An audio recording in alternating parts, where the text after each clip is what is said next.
10 से 12 हा झाला ना. हा ना, एकला ग्रामपंचायत.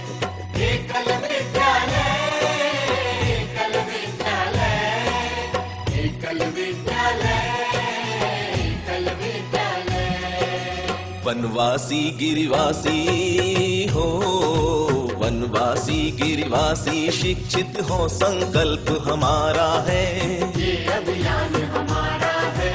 उदित हुआ है कल का सूरज, भाग रहा अंधियारा है। वनवासी गिरिवासी शिक्षित हो संकल्प हमारा है, ये अभियान हमारा है। उदित हुआ है कल का सूरज, भाग रहा अंधियारा है। एकल विद्यालय, एकल विद्यालय, एकल विद्यालय, एकल विद्यालय।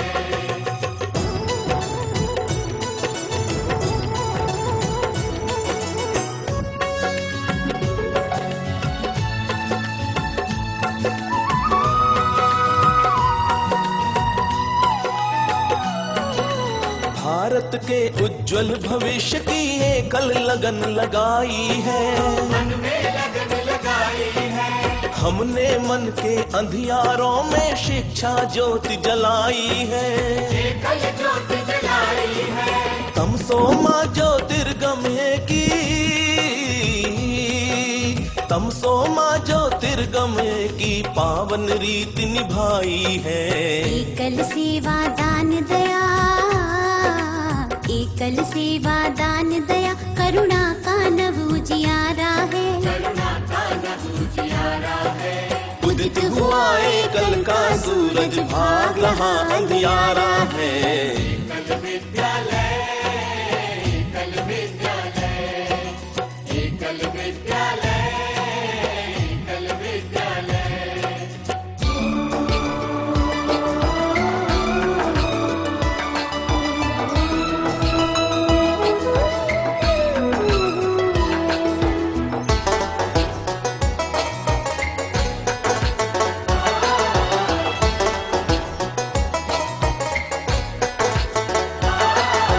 नई सदी में वनवासी बच्चे सच्चे गुणवान बने, सब शिक्षित गुणवान बने, शिक्षित बन गुणवान बने। नवल स्वप्न लेकर नैनों में भारत के भगवान बने, भारत के भगवान बने, भारत के भगवान बने। भारत की भाषा संस्कृति के, भारत की भाषा संस्कृति के नवयुगीन दिनमान बने। यही लक्ष्य एकल की आशा, यही लक्ष्य एकल की आशा, नवल ज्ञान की धारा है, नवल ज्ञान की धारा है। उदित हुआ एकल का सूरज, भाग रहा अंधियारा है। एकल विद्यालय, एकल विद्यालय, एकल विद्यालय, एकल विद्यालय।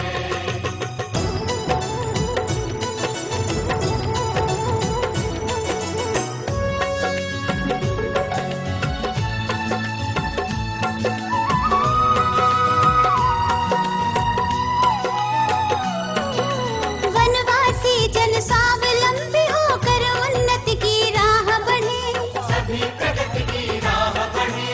आर्थिक उन्नति से अपने जीवन की हर एक चाह गढ़े, जीवन की हर चाह गढ़े। हो निरोग बलवान, हो निरोग बलवान, स्वस्थ नित विश्वासों के पाठ पढ़े। वनवासी भाई बहनों का, वनवासी भाई बहनों का हित कर्तव्य हमारा है, हित कर्तव्य हमारा है। उदित हुआ एकल का सूरज, भाग रहा अंधियारा है। एकल विद्यालय, एकल विद्यालय, एकल विद्यालय, एकल विद्यालय, एकल विद्यालय, एकल विद्यालय, एकल विद्यालय, एकल विद्यालय, एकल विद्यालय।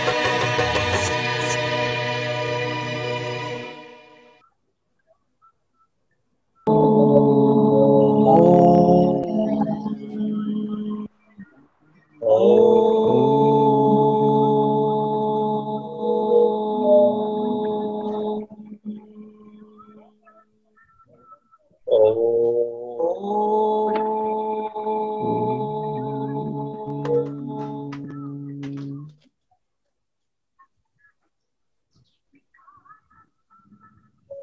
पहले मैं अपने एकल के बारे में कुछ आप लोगों के सामने रखना चाहूंगा। हमारा एकल, आपका एकल अभियान पिछले 32 वर्षों से नगरों, महानगरों और गांवों और वनवासी क्षेत्रों के बीच एक सेतु का काम कर रहा है, जिससे विकास और प्रगति का प्रभाव केवल नगरों तक सीमित ना रहे, बल्कि ग्राम और वनों में भी रहने वाले बंधु और बांधव भी इस विकास का लाभ उठा सकें और वह भी राष्ट्र निर्माण के कार्य में अपनी महती भूमिका निभा सकें। अपने इसी उद्देश्य की पूर्ति के लिए हमने यह निर्णय लिया है कि आपका, हमारा यह एकल का प्रतिनिधित्व छोटे छोटे नगरों और कस्बों में भी हो, जिससे वहां के निवासी भी इस अभियान में अपना योगदान दे सकें। अपने इसी प्रयास में पिछले 3 महीने में हमने एकल को जानो कार्यक्रम के अंतर्गत 9 वेबिनार सभाओं का आयोजन किया था, जिसमें लगभग 5000 लोगों की भागीदारी रही है। हमने गत सप्ताह से अन्य उपयोगी कार्यक्रम शुरू किए हैं। इसमें पिछले सप्ताह श्री लक्ष्मीकांत जी द्वारा प्रस्तुत भजन संध्या एवं श्री रविदेव जी द्वारा प्रस्तुत दान की महिमा पर एक विवेचन प्रस्तुत किया गया था। और आज हम आपके सम्मुख एक बिल्कुल ही नया कार्यक्रम, जिसका टाइटल है भूलना ही भूल जाएं, यानी फॉरगेट टू फॉरगेट, आपके सामने लेकर उपस्थित हो रहे हैं। हमारा आपसे अनुरोध है कि आप अपने मित्रों, संबंधियों एवं अन्य सहयोगियों को अपने इस एकल अभियान के साथ जोड़ें और हमारे इस अभियान का उनको भी हिस्सा बनाएं, क्योंकि हमारा ये मानना है कि एकल अभियान के साथ राष्ट्र की वर्तमान एवं अन्य सामयिक समस्याओं का समाधान संभव है। इसके लिए विशेष रूप से कभी भी विस्तृत चर्चा की जा सकती है। आज हमने अपने चैट बॉक्स में आप हमारे साथ जुड़ने के लिए अपना नाम व मोबाइल नंबर लिख सकते हैं। जो लोग हमारे साथ वॉलेंटियर का काम करना चाहते हैं, वे अपने नाम के आगे वी लिख दें, और जो आर्थिक सहयोग देना चाहते हैं वह अपने नाम के साथ डी लिख सकते हैं। इसी प्रस्तावना के साथ मैं अब आमंत्रित कर रहा हूं श्री जीपी राव जी को, जो हमारे डीजी डिस्ट्रिक्ट 3011 के रोटेरियन। ओके, सबको एकल प्रणाम और रोटरी ग्रीटिंग्स।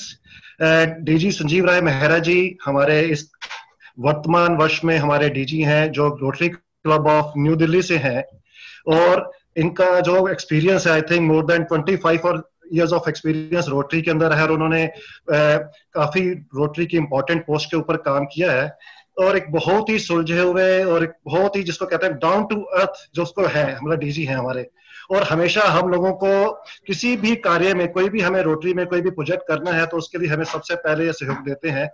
और मैं अभी आज के लिए मैं इतना ही बताऊंगा कि मतलब इन्होंने काफी रोटरी के जो हमारे मैक्सिमम हमारे पीछे जो अवार्ड्स होते हैं वो भी सारा इन्होंने इनके नाम में दाखिल है। तो इतना ही मैं, क्योंकि कोई एंड मोमेंट पे मेरे को बोला जा रहा है, तो आई थिंक मैं इतना कहूंगा कि तो मैं आमंत्रित करना चाहूंगा हमारे डीजी संजीव राय मेहरा जी को कि वो हम लोगों के बीच में हमें अपना आशीर्वाद दें। धन्यवाद राकेश, और धन्यवाद विनीत मुझे यहाँ पे न्योता देने के लिए।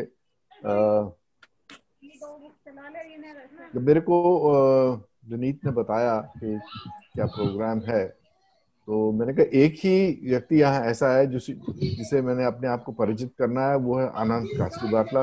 वो भूल जाता है, मेरा नाम भी भूल जाता है वो। एनीवे, एकल जो एक प्रयास कर रहा है भारत को शिक्षित करने का, ये अत्यंत सराहनीय प्रोजेक्ट है इनका।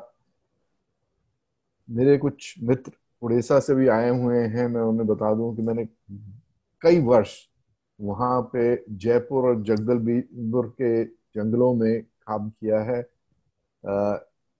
एक हमारे प्रोजेक्ट होते थे वहाँ, माइनिंग के प्रोजेक्ट अभी भी हैं। और मेरा वहाँ पे ये देखना था कि यदि भारत को हमने शिक्षित करना है तो ये बनवासी जो हैं वहाँ पे, उन्हें हमें शिक्षित करना होगा। आज के दौर में हमारी जो संख्या है भारत की, वो 135 करोड़ की संख्या है। उसमें ये देखा जाए तो 29 करोड़ के करीब, 29 करोड़ अडल्ट इलिटरेट जो हैं, इन्हें हम शिक्षित कर सकें तो भारत की लिटरेसी रेट जो है आज 70% से बढ़कर 90% तक आ जाएगी। और यही भारत को आत्मनिर्भर बनाने में सहयोग देगा। और मेरे ख्याल में इस संदर्भ में एकल और रोटरी आपस में जुड़ के बात करके और प्रोजेक्ट्स अगर करें तो it will be going a long way in making India illiterate country. जैसे आप सबको ये अनुमान होगा कि रोटरी भी अपने शिक्षा कार्यक्रम से सभी को शिक्षित करने का प्रयास करता है। एकल भी वही कर रहा है। एकल की जो पहुंच है वो थोड़ी सी रोटरी से शायद अधिक है।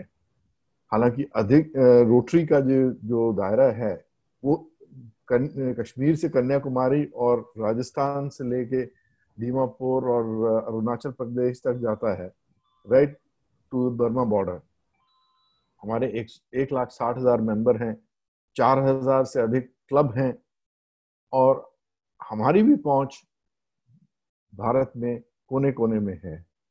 सो यदि हम दोनों संस्था एक दूसरे का सहयोग करेंगे तो हम बहुत ही दूर पहुंच पाएंगे। we will be able to reach the entire population of India and we will be able to make India a fully literate country. If not fully literate, at least 90% literate. And that will go a long way.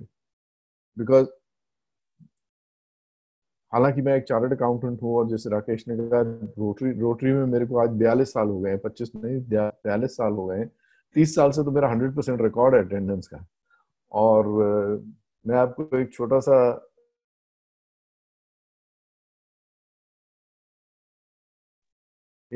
किस्सा आपको सुनाता हूँ। मैं और मेरे partner audit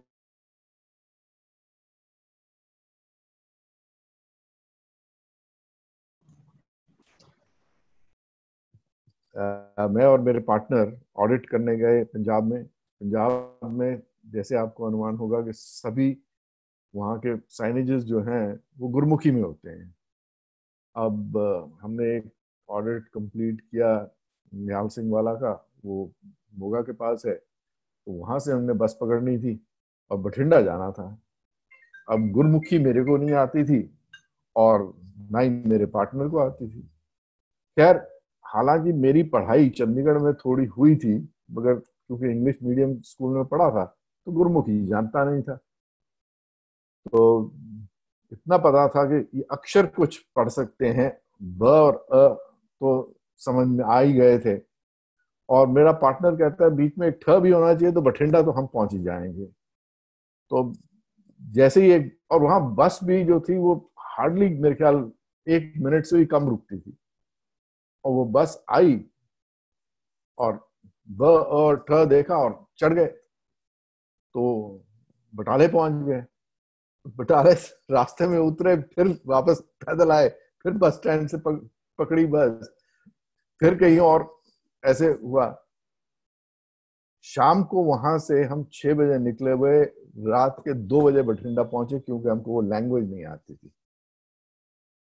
तो यही सोच लीजिए कि अगर एक छोटे या मध्यम वर्ग के लोग जो हैं, जो आज सब्जी बेचता है, जो मैं तो कहता हूँ बनवासी जैसे आप दिखा रहे हैं, अगर वो पढ़ ना पाए, हिंदी ना पढ़ पाए, अंग्रेजी ना पढ़ पाए, अंग्रेजी तो छोड़ो, हिंदी ना पढ़ पाए, और वो अक्षर ना लिख पाए, अपने 2 और 2 4 ना कर पाए, देखिए उसका कितना नुकसान हो सकता है जिंदगी में। वो कहाँ आगे बढ़ ही नहीं सकता जिंदगी में। And if a chartered accountant like me can realise, can be a illiterate in today's world, we need to make this extra effort to make our population literate. And I think in this regard, the Rotary Club of Delhi, Vasant Vihar, and Vasant Kunj and Ekal are doing a great job in this. And Arvind is laughing. I know I made a mistake last time. Vasant Valley, you second time Vasant Valley. mistake. Sorry, Vasant Valley. Okay, Vasant Vihar, Vasant. Actually, इतने सारे हमारे clubs हो गए हैं कि मेरे भी दिमाग से निकल जाता है. I'm so sorry about that. माफी मांगता हूँ. और मेरे ख्याल में ये आप प्रयास जो कर रहे हैं सराहनीय है, and I commend that. Please do more and more of these. शिक्षा तो हमें अपना प्रयास करना ही पड़ेगा भारत के लिए. And thank you very much for inviting me, and I'm so grateful that you people are doing such great work. Thank you.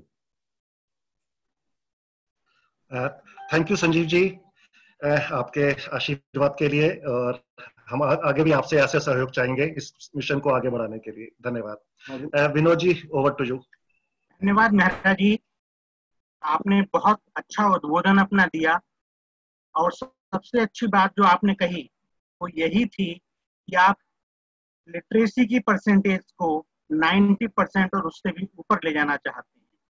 यही हमारा लक्ष्य भी है, और दोनों मिलकर काम करेंगे तो ये काम बहुत अच्छा बन पाएगा.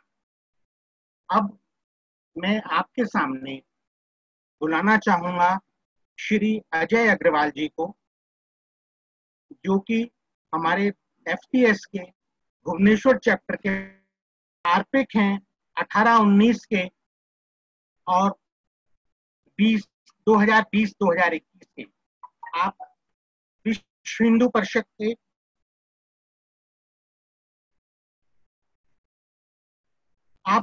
परिषद के नेशनल ट्रस्टी हैं. आप राष्ट्रीय कवि संगम के संरक्षक भी हैं.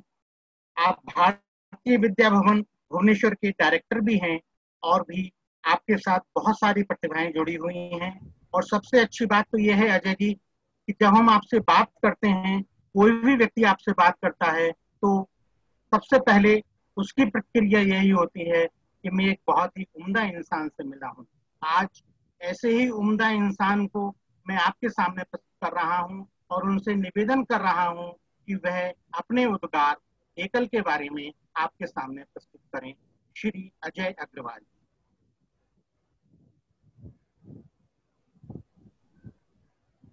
श्री अजय अग्रवाल जी. जी, नमस्कार.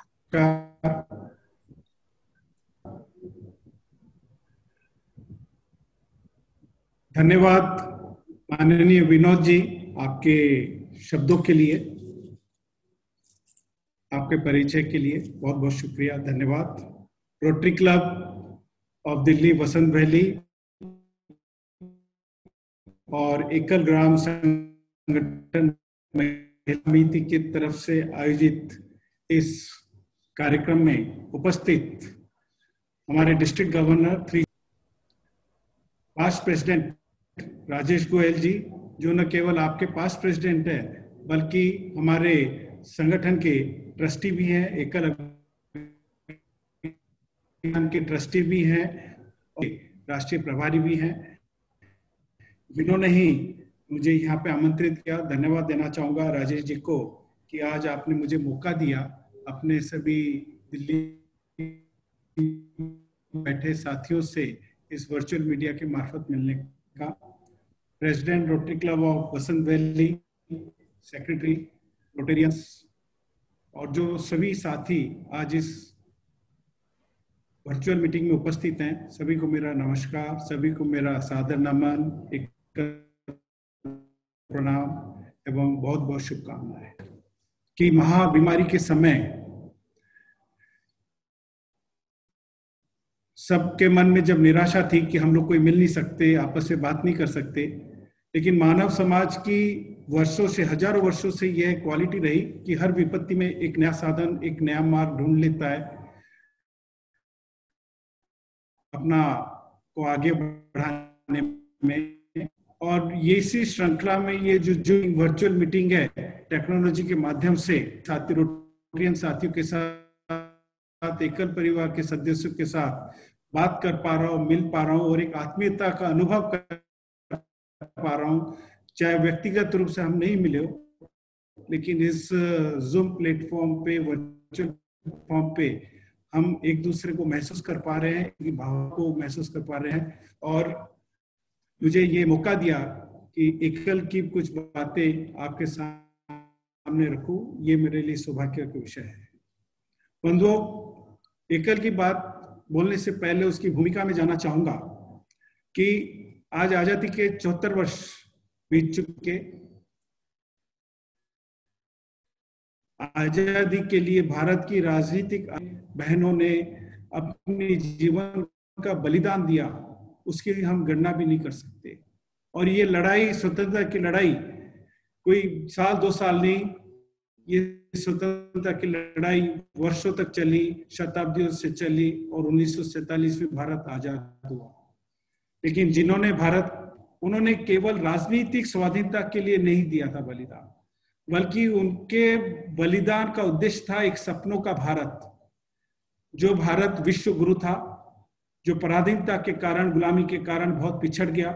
वापिस ये भारत वही स्वर्णिम भारत बने, वही विश्व गुरु बने, वही राम राज्य की स्थापना हो, जिससे कि भारत विश्व में वापिस अपने के साथ उन्होंने अपने जीवन का बलिदान दिया। लेकिन बंधुओं, यह हकीकत है कि जो सपना उन्होंने देखा था वो हम पूरा शायद आज तक नहीं कर पाए। हम जो सपनों का भारत देखा था उन बलिदानियों ने, उससे भी आज कोसों दूर हैं। और इसी भावना के साथ हमारे संस्थापक जो लोग थे, समाज के सक्रिय जो जमीन से जुड़े हुए कार्यकर्ता थे, उनके मन में जब भी वो ग्रामांचल में जाते थे, जैसे हमारे डीजी साहब ने बताया, महाराज जी ने, कि उड़ीसा के कई मायनिंग क्षेत्रों में उन्होंने प्रवास किया है, घूमा है। तो जैसे पूर्वांचल हो गया, मध्य प्रदेश का हो गया, या आप मिजोरम, मणिपुर ले लीजिए, झारखंड के जंगल ले लीजिए, जंगलों में जब भी हमारे कार्यकर्ता लोग जाते थे तो अनुभव करते थे कि ये वनवासी समाज, ये आदिवासी समाज आज भी आजादी से कोसों दूर है, और आजादी की रोशनी और आजादी क्या होती है उनको पता नहीं था। और इसी उद्देश्य को देखते हुए कि कैसे उनके जीवन में एक नई रोशनी लाएं, कैसे उनको मुख्य धारा से जोड़ा जाए, और कैसे उनको शिक्षित किया जाए, कैसे उनको संस्कार दिए जाए, और कैसे उनको राम राज्य के साथ जोड़ा जाए। उनसे मेन स्ट्रीम से नहीं जुड़ेगा तब तक ये देश आत्मनिर्भर नहीं बन सकता, स्वावलंबी नहीं बन सकता, आगे नहीं बढ़ सकता।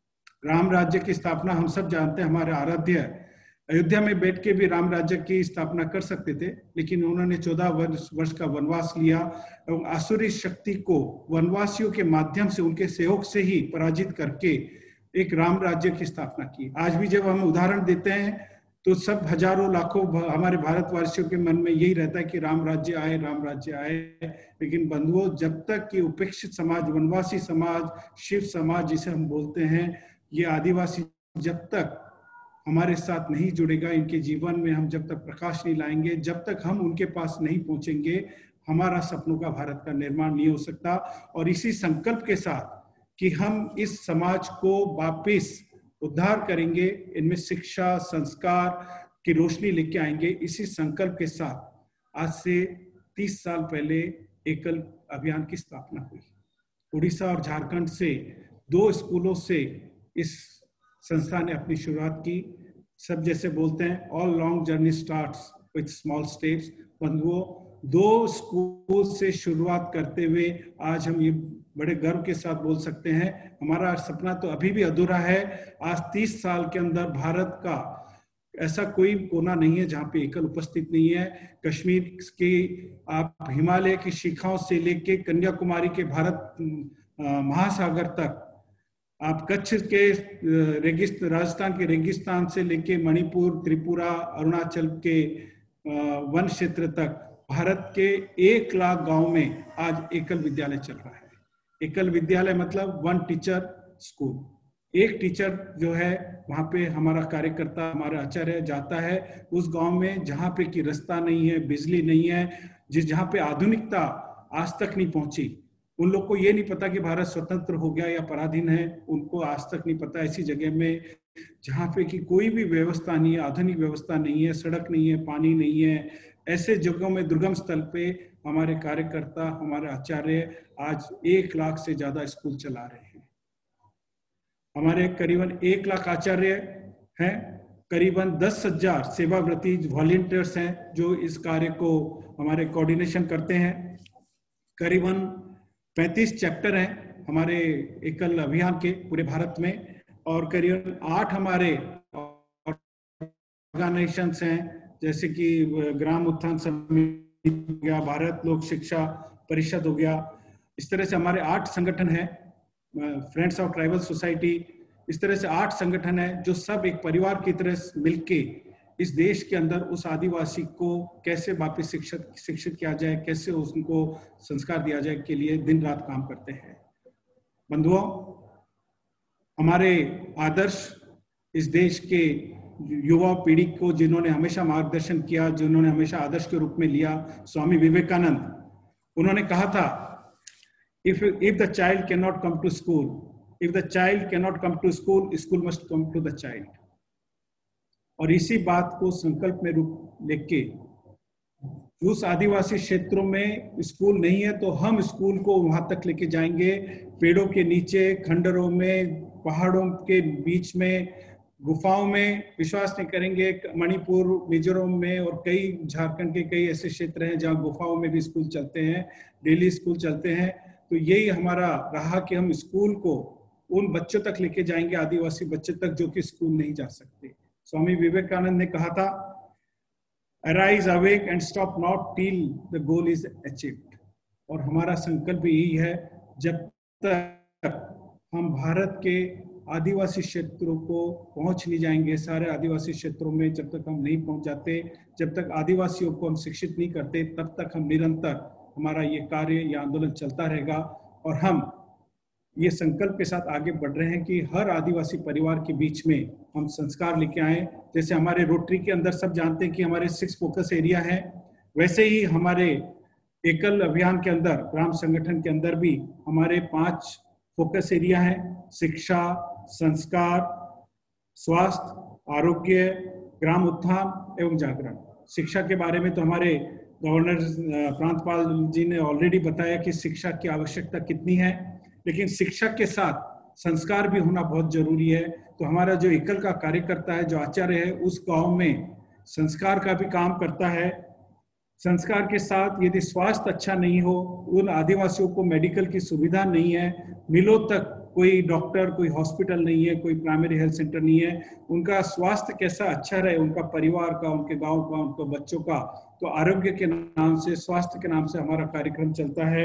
ग्राम उत्थान के अंदर हम लोग उन आदिवासियों को नई पद्धति से कैसे एग्रीकल्चर किया जा सकता है, कैसे खेती किया जा सकता है, कैसे ऑर्गेनिक फार्मिंग किया जा सकता है, कैसे वो लोग अपने गांव में स्वावलंबी बने, उसके ऊपर उनको हम ट्रेनिंग देते हैं। भारत के कई जगह हमारे इस तरह के ट्रेनिंग सेंटर बने हुए हैं और हमारे कार्यकर्ता वहां से ट्रेनिंग लेके गांव में जाते हैं और उन आदिवासियों को ट्रेनिंग देते हैं कि किस तरह से वो अपने जीवन को स्वावलंबी बनाए और वो एक इज्जत के साथ जिंदगी का जीवन यापन कर सकें। और जागरण, उनको आज की स्थिति के अंदर जोड़ने के लिए जागरण का काम किया जाता है कि सरकार की क्या क्या उनको सुविधाएं उनका सरकार ने दी है या उनके मौलिक अधिकार क्या हैं, इसके बारे में भी उनके अंदर जागृति लाने के लिए हमारे एकल के कार्यकर्ता काम करते हैं। बंधुओं, कंप्यूटर साइंस में शहर के लोग तो जुड़ गए, लेकिन हमारे आदिवासी लोग जो वनवासी हैं उनके अंदर भी कंप्यूटर की नॉलेज के लिए हमारे एकल परिवार ने, एकल अभियान ने कार्यक्रम चालू किया, एकल ऑन व्हील्स।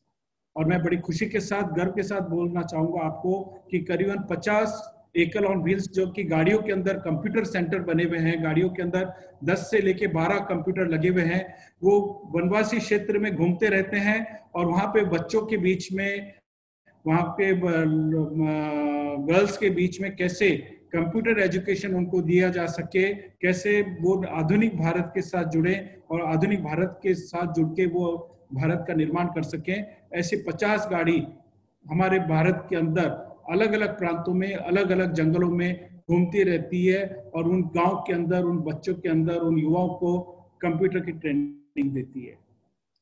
बंधुओं, रोटरी और एकल, हम दोनों में बहुत सारी समानता है।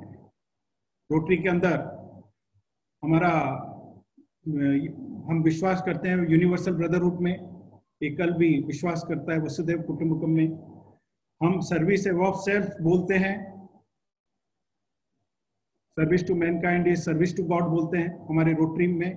तो मानव सेवा ही माधव सेवा, नर सेवा नारायण सेवा हमारे एकल में हम यही बोलते हैं। रोटरी और एकल के अंदर कई समानता है।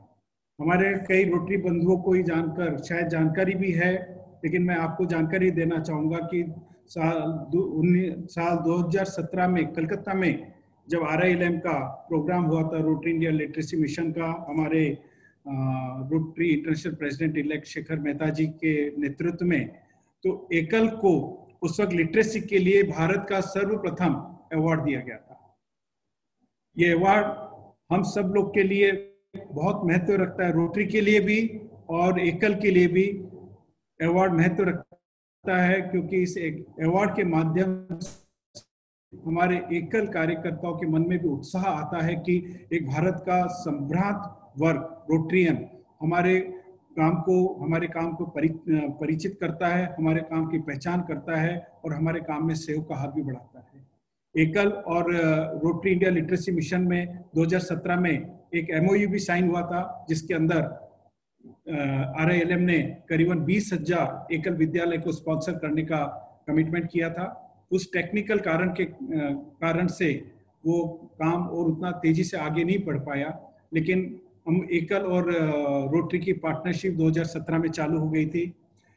एकल विद्यालय को, एकल अभियान को 2019 में भारत का जो सर्वश्रेष्ठ जो संस्थाओं को पुरस्कार दिया जाता है, इंटरनेशनल अवार्ड दिया जाता है, गांधी पीस अवार्ड, वो एकल को 2019 में दिया गया। एकल के कार्य जो हमारे समर्पित कार्यकर्ता हैं, जो एकल ने काम किया वनवासियों के क्षेत्र में, उसको रिकॉग्नाइज करते हुए भारत सरकार ने हमारे महामहिम राष्ट्रपति के हाथों से 2019 में गांधी पीस प्राइज मिला। ये हमारे कार्य को और हमारे सब बंधुओं को जो एकल परिवार से जुड़े हुए हैं उनको उत्साहित करता है, और उस उत्साह से, उस अवार्ड के परिचय से हमारे एकल कार्यकर्ताओं में और भी उत्साह आया कि हम काम को कैसे और दुर्गम स्थल पर पहुंचा पाएं और ज़्यादा से ज़्यादा वनवासियों को हम हमारे समाज के मुख्य धारा से जोड़ें।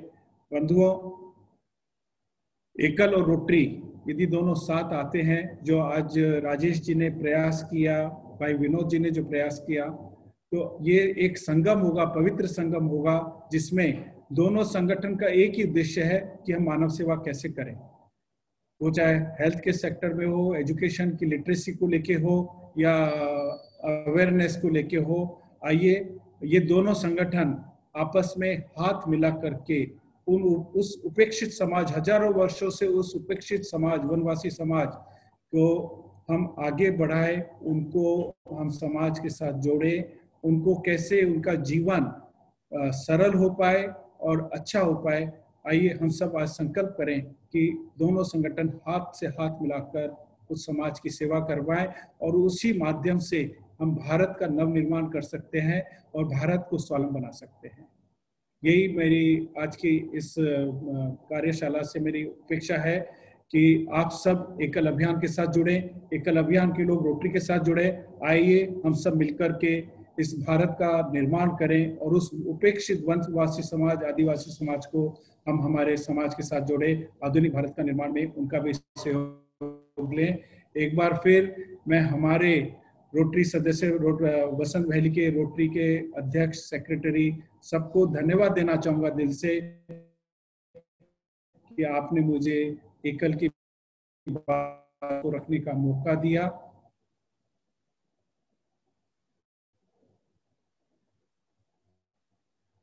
बहुत ही संक्षेप में एकल और रोटरी दोनों मिलकर कैसे काम कर सकते हैं उसका एक दिशा निर्देश दिया है और हम प्रयास करेंगे कि उन्हीं निर्देशों पर चलकर, उन्हीं सूत्रों पर चलकर हम मानव जाति के लिए कल्याणकारी हो सकें।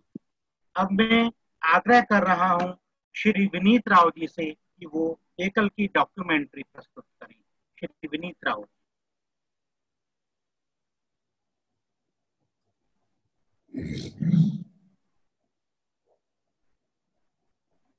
इनका कनेक्शन थोड़ा सा लो है। Shall I start? Shall I try sharing from here?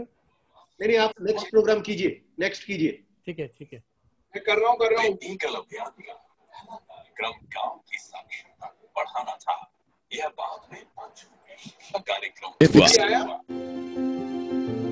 Bharat के दूर दराज के क्षेत्रों में जहां वंचित समाज को सही दिशा व सहायता देने कोई आगे नहीं आता, एक शिक्षक वाले एकल विद्यालयों ने सफलता की हजारों कहानियों को जन्म दिया है।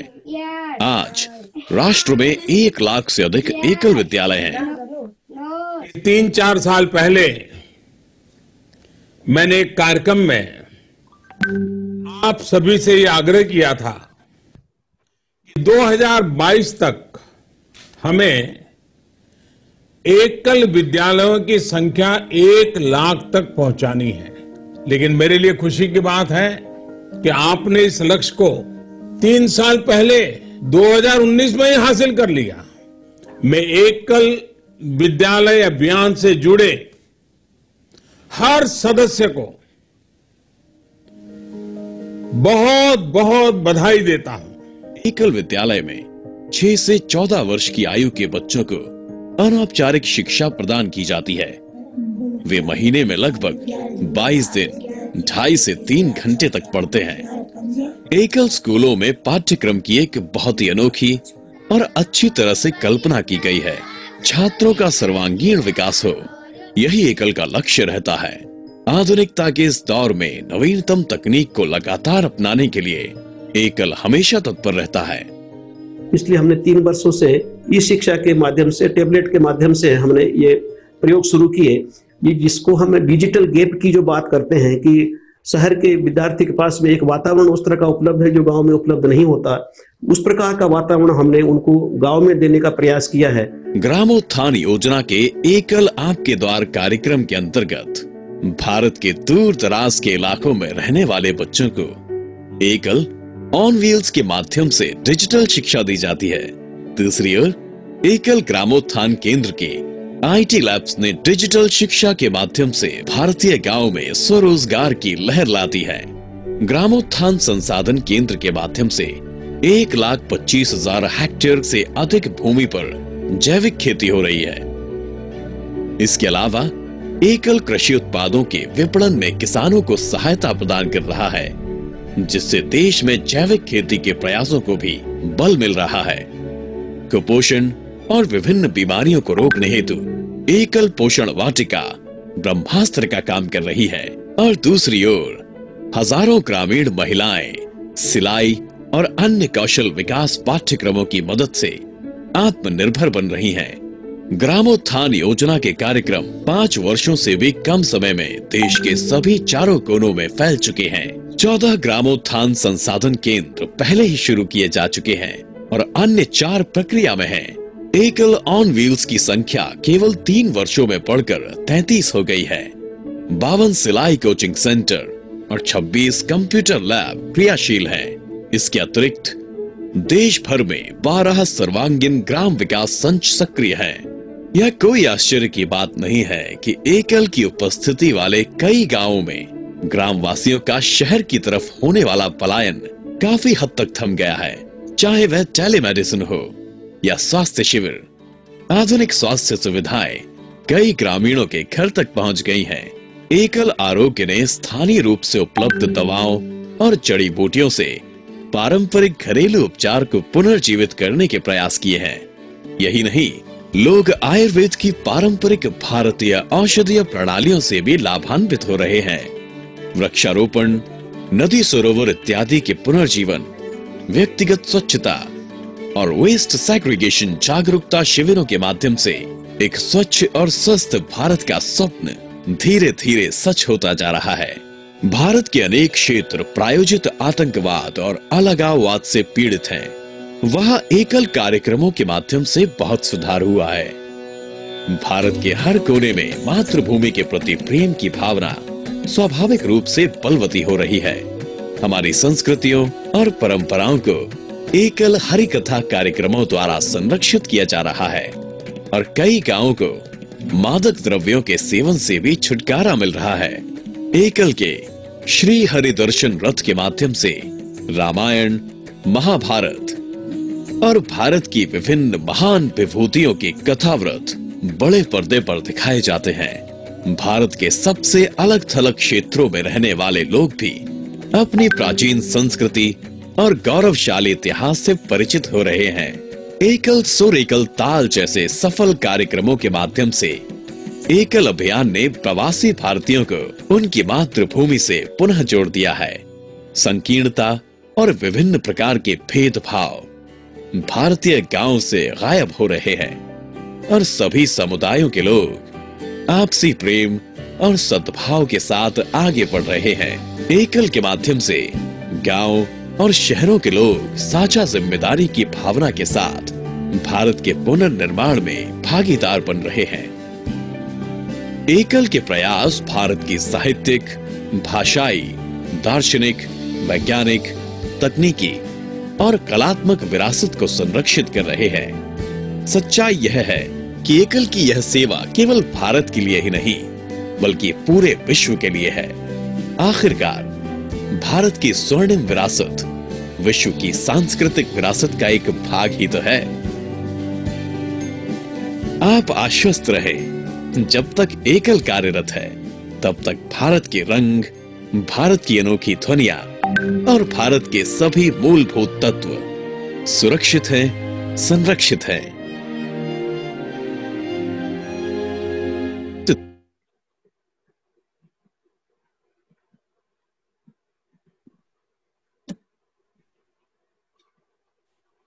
विनोद जी।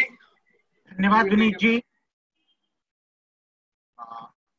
हमने इस डॉक्यूमेंट्री के माध्यम से आपको एकल की एक दृष्टि आपके सामने प्रस्तुत करने का प्रयास किया है। कार्यक्रम को आगे बढ़ाते हुए अब मैं आमंत्रित कर रहा हूं श्री जीपी राव जी को, और उनसे मेरा निवेदन है कि वे रोटेरियन श्री अनंत काशी बाटला जी का परिचय हम सबसे कराएं। श्री जीपी राव जी। नमस्कार, धन्यवाद विनोद जी। मेरा नाम रोटेरियन जीपी राव, मान्यवर DG Shri Sanjeev Rai Mehra ji, PDG Ajay ji, PDG Deepak ji, PDG Vinay ji and सभी आदरणीय व्यक्तिगण, मेरा नमस्कार। अनंत काशी भटला का परिचय देने का मेरा सौभाग्य मानता हूं। अनंत को मैं पिछले 25 साल से जानता हूं।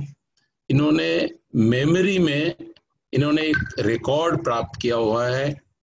अपना लिम्का बुक होल्डर का एक रिकॉर्ड रखे हैं उन्होंने मलेशिया में 13 साल और हमारा भारत में पिछले 25 सालों से मेमोरी फोकस एट वर्क, ये 2 विषय पे स्टूडेंट्स को, कॉरपोरेट एग्जीक्यूटिव्स को, कॉमन सिटीजन्स को, पॉलिटिशियंस को कोचिंग देते हैं, ट्रेनिंग देते हैं और पर्सनल काउंसलिंग देते हैं। उन्होंने मेमोरी पे किताब लिखे हैं, बहुत सारे आर्टिकल्स लिखे हैं। इनका जो ट्रेनिंग और कोचिंग पर्सनल लेवल में हो सकता है, फिजिकली हो सकता है, ऑनलाइन भी हो सकता है। और मेमोरी प्रतियोगिता में भी इन्होंने जज रहे हैं।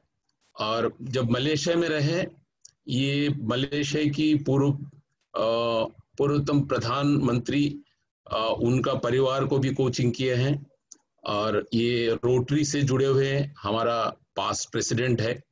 और BNI एक संस्था है, उसमें भी ये इन्होंने डायरेक्टर रहे हैं। तो हम पर्सनली आनंद से काफी प्रभावित हैं। तो उनका जितना भी टिप्पणी और टिप्स कभी मैं भूला नहीं है।